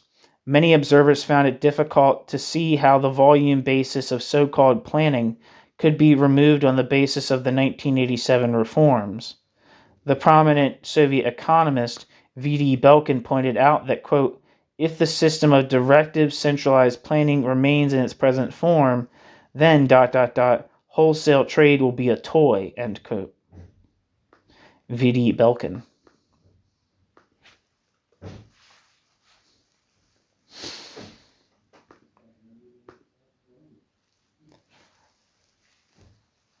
V.D. Belkin asserted that there was no official body set up to deal with the reformed supply system. Whatever shakes up the system tends to have an ameliorative effect, but it wears off quite rapidly. Indeed, if Aganbegian is correct in his statement that there was an absolute decline in productivity in 40% of industrial enterprises after 1979, then a rise in industrial production was not difficult to achieve. When industry is working below capacity, as Gorbachev indicated for the construction and other industries at the June 1987 plenum, then a shakeup can clearly be beneficial. The real question was not whether he could succeed, but what he could do once these effects wore off. In March 1990, Gorbachev declared, yet again but with more determination, that he was going to introduce all the necessary aspects of the reform, including competition, market-determined prices, etc. He really had no alternative, since the reforms to that date had failed, and he had either to return to the old system or to attempt to force through the market. If he fails, then this whole attempt to reform the economy and so society will have failed. It does not require much perspicacity to see that he has only a very small chance of succeeding. He has the political ability to force the changes, but not the political support. New section. Reform of the banking system. Hitherto, enterprises have found it easy to obtain and renew credit. It is now suggested that unsuccessful enterprises may not be able to do so. Since banks are not threatened by bankruptcy or takeovers, etc., banks are under capitalism, it is not likely that the banks exercise the ultimate sanction of withdrawing credit. Furthermore, the act of doing so would lead to the bankruptcy of the enterprise with all the attendant bureaucratic problems, which no organization is likely to welcome. Again, this matter was discussed by Gorbachev at the June 1987 plenum, when he pointed to the fact that money in circulation had more than twice exceeded the money level of goods produced in the period after 1972. He correctly pointed out that this is not authentic money. However, he provided no real solution. In the reform program, the application of strict controls over finance was to take place first, in the period of 1988 to 90, but it is predicated on the conditions already discussed. The banking reforms and the creation of a central bank with independent commercial banks under its aegis is essential to any market reform. The barrier lies in the absence of a capital market. Under existing conditions, the banks have to lend money to enterprises that might otherwise cease to operate. The ultimate reason, therefore, lies in the fear of mass protests against unemployment. New section, Foreign Trade. Decrees on direct contact with external agencies have not been genuinely implemented. Indeed, they could not be unless the control over currency were relaxed. Joint ventures have been introduced, but at first only Finland took up the challenge. Subsequent progress has been slow. By March 1990, only 6% of 1,200 joint ventures were actually operating.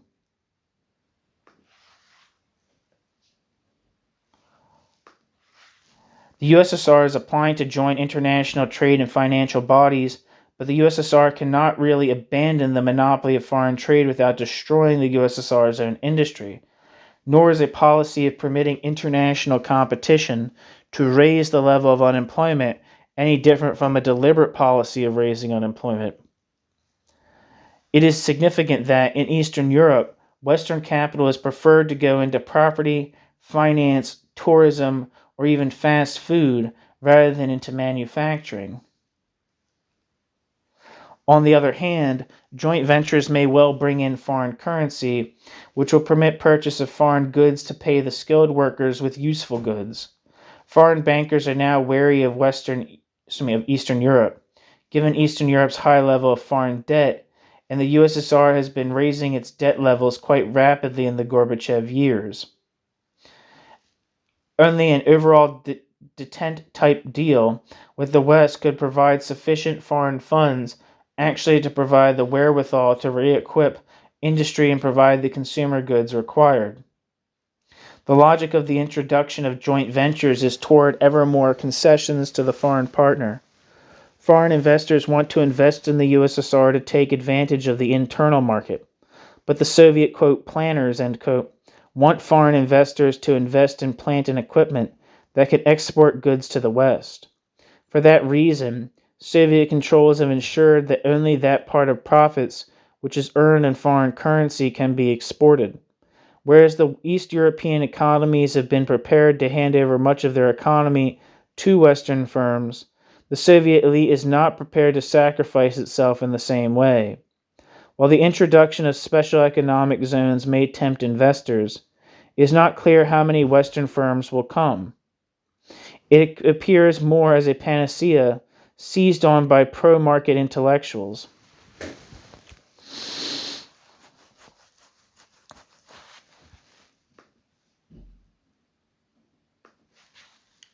Even the acceptance of Western control and management has not been enough.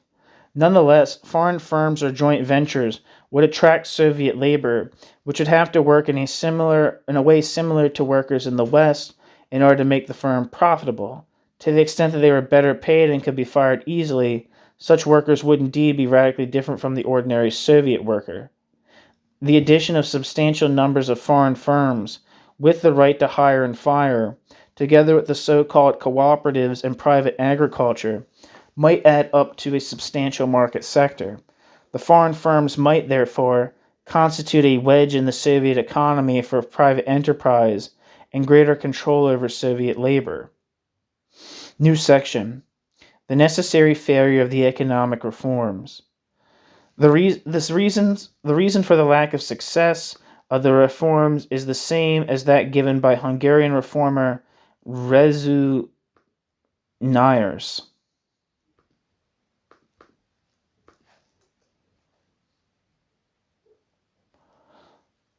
According to Wikipedia, Rezo Nyers lived from 1923 to 2018, was a Hungarian politician who served as Minister of Finance of Hungary from 1960 to 1962.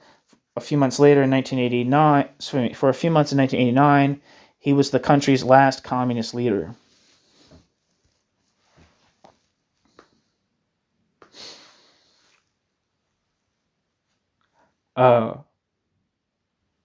The reason for the lack of success, back to the text, the reason for the lack of success of the reforms is the same as that given by Hungarian reformer Rezo Nyers for the failure of the earlier reform program in that country.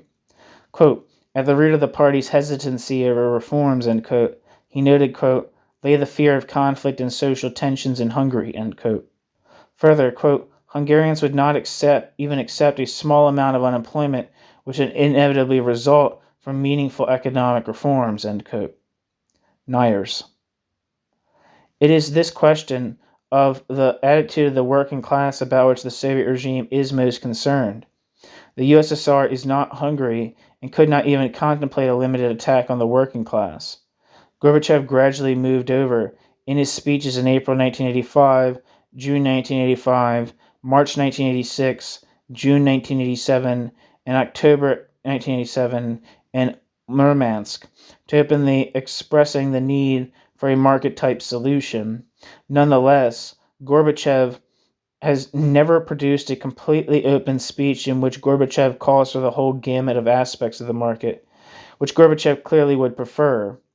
Measures proposed have shifted from economic accountability to direct trading between enterprises, and by June 1987, the establishment of wholesale trading as the basic form, together with possible bankruptcies, while in October 1987, rises were crucial. There is a natural progression. Gorbachev has already incorporated the need to be part of the world market, on the way toward the complete acceptance of a labor market and capital market.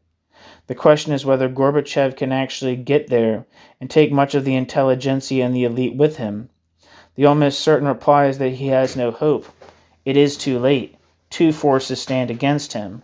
First is the enormous growth in size and class character of the workforce in the last 2 decades, so graphically demonstrated by the mine workers' strikes of July 1989. The days of the intelligentsia are numbered. It is probably no longer possible for the intelligentsia to take a share of power, even if the coalition referred to would take shape. But it is the only strategy left for the elite, and even if they are unlikely to succeed, this strategy is better than nothing, especially when it is realized that they are unlikely to perceive the absurdity of going to a market during a period of world market failure. And this is the second reason why Gorbachev is likely to fail. The necessary subsidy from the Western capitalist class cannot come, given its current banking and industrial crisis. It remains necessary to stress that even if the attempt is doomed, that does not mean that it may not be made. The Soviet regime is in a real crisis, mitigated only by the more general world crisis. At this point, it will be useful to consider the whole nature of Soviet political economy in order to understand the need for the economic reforms. The end. Thank you so much for listening.